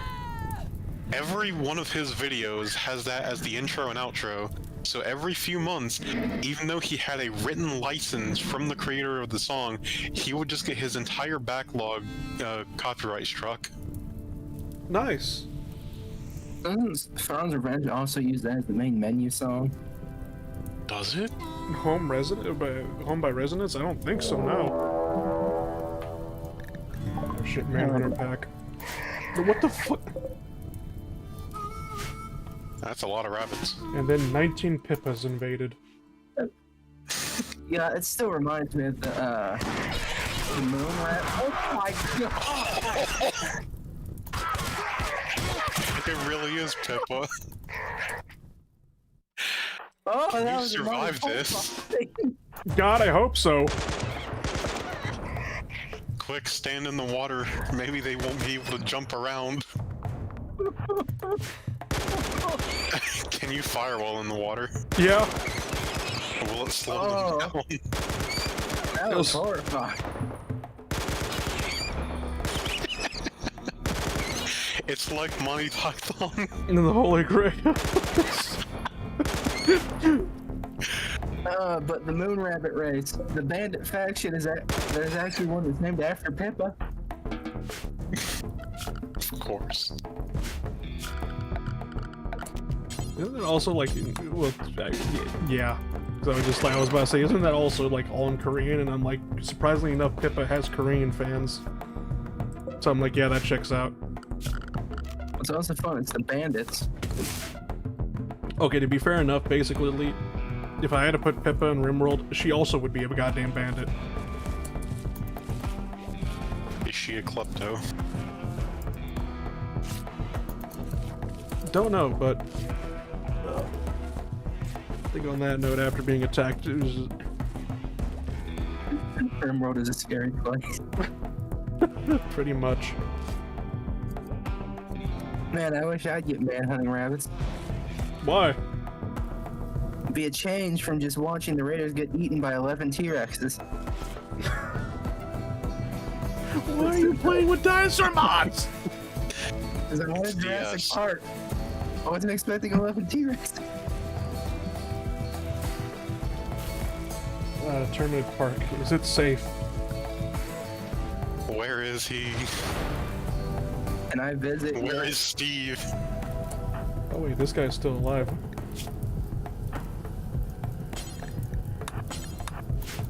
That I can man's never save gonna this be able guy. to This guy, on the other hand, no, he's just dead.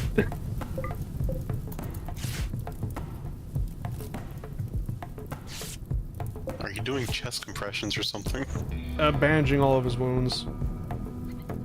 That was a lot of bandages. 1, 2, 9, 10, 13, 16, 17, 18, 19, 20, 21. He got bit 21 times. Damn.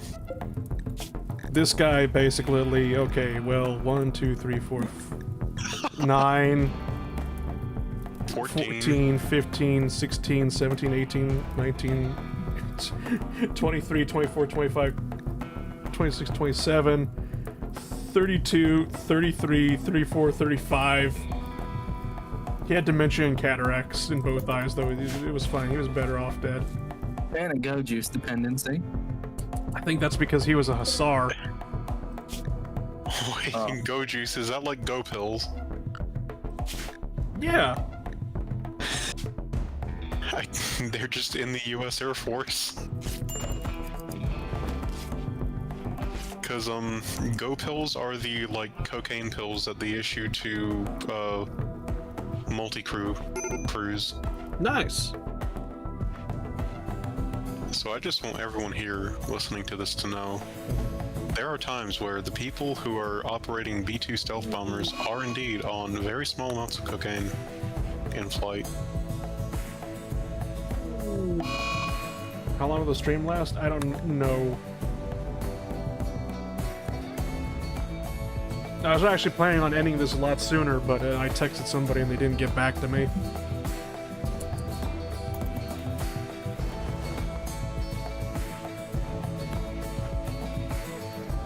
So I was kind of like, alright, I'm just gonna keep streaming until they get back to me or whatever.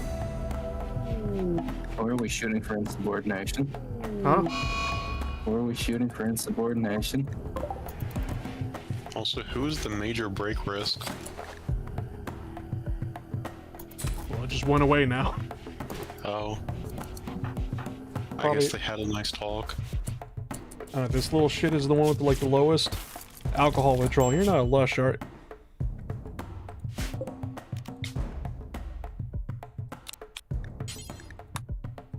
Okay. What are you doing? Right, so I have roles with my ideology or whatever, and one of them was commissar role, and I'm like, oh shit, I forgot to give out my ideology roles. I honestly haven't been playing with ideology all that much, but it just like, one of the roles that my thing has, hold on, probably should have went clicked on this, basically is nationalist, which allows me to have a commissar. I'm gonna make somebody a commissar, and I'm gonna get rid of the fucking alcoholic. I also liked one of the text boxes that appeared. Belgium is discussing his beliefs about the future. Oh. You mean violence? That looked like something Belgium would do.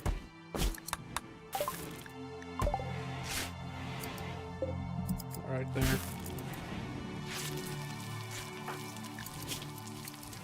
Goodbye, Hoshi Tsushima. It's not their fucking... I forgot, dude. It was their name. How hard is it just to plant some hops, make beer, and make the entire colony happier? You just eat the hops. It's easy, but it's also called inebriation. Hand-eye coordination plus gun.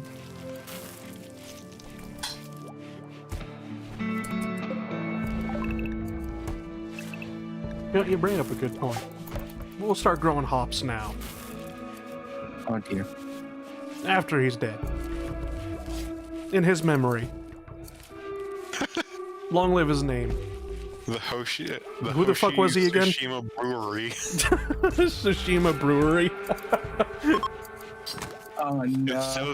Instead of Sapporo, we have Tsushima. Also, I keep noticing the car that you have. It's a wreck car. I could restore the wreck. Oh, the supercar. Yeah, the Lamborghini that just crash landed in a bog. Do I even want to know? It's from Vanilla... Vanilla Vehicles Expanded, Tier 3 and whatnot. I have to research on how to make vehicle parts, and then I'll be able to restore this wreck. And then I'll be able to make my own supercars after I restore the wreck. Okay, but what do they do? Vroom. Like, do they go across the planetary map any faster? Yes. Oh, neat. Especially on roads. The supercar doesn't do well off-road, but on cars, they car. Supercar would hate my colony choices. Why? I'm always in the mountain. Fair enough, yeah. You kind of have to drive a little bit up north in this little valley area. And then around here, and then, you know, get to the road that way. So, probably... I would much rather prefer, like, a tank or something, but you know what? Fuck it. I wish there was a way we could just spawn the raft. Yeah. Messy. Get the L3s. Well, this is what we've been waiting for. The time for the raid that had no consequences and a free reward. What the hell? What? I'm just noticing the minimap. Yep. Oh, you mean the... Oh, there's a drop pod. Yep, drop pods inbound. It's a fucking walrus squirrel. It's a boar. Man. Oh god.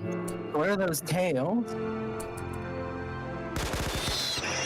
To be fair, boars barely have tails in real life. Oh, not the animals, the dude. Oh, they're Yatikins. Oh, Huh? the buffalo people. Okay, so there, with biotech came xenotypes, which means humans, but a fucking mutant. Basically, humanoid aliens or whatever, basically. We have baseliners, which are just regular humans, but then we have a whole bunch of other, like, stuff. Yatikins are essentially just humans, Chewbacca's. They're fucking Chewbacca's. That's literally the best way I could describe them. They must have been edible.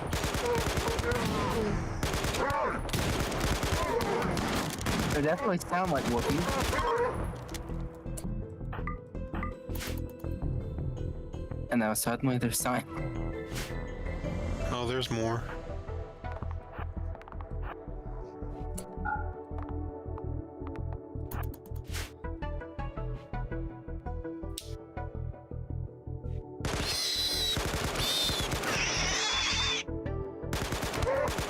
Can you eventually just get like really big AMRs that just snipe people from across the map? Yep. Are they surrendering? They're retreating. Oh. I don't think there ever is like a way for enemies to surrender. Unless they, they basically just are bleeding out on the ground. That's like the closest form of surrender we have.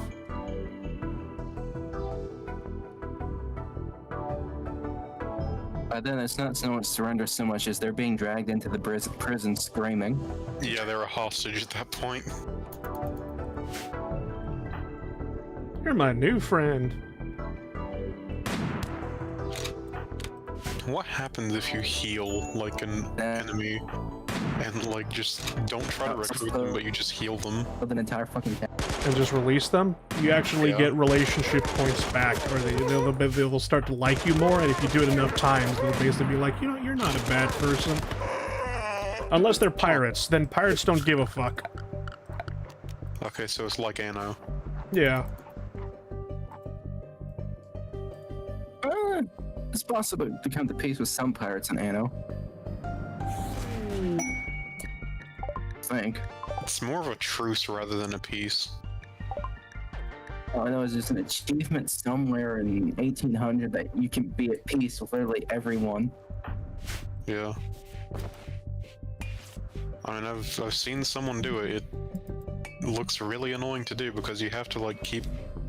You basically have to offer tribute. Yeah. I'm gonna be honest, I forgot how to do diplomacy.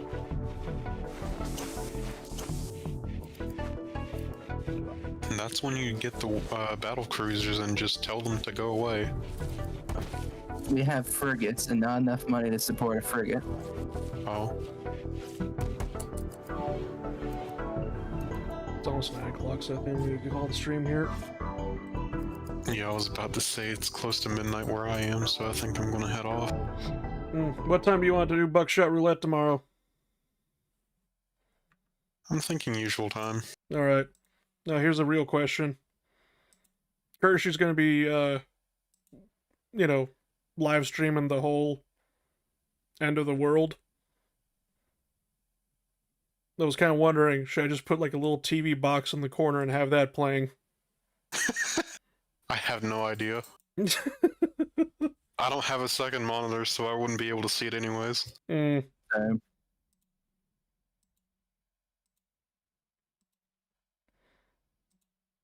Yeah, anyway, I'm going to end the stream here. Hope you have a good rest of your night. I don't know. I'll talk to the others about it. Maybe. Alright. I'll let them decide. That's gonna be me. You guys take care. Later, Ace. Yep, good night. I'm going to get something to eat. Hope you have a good rest of your night.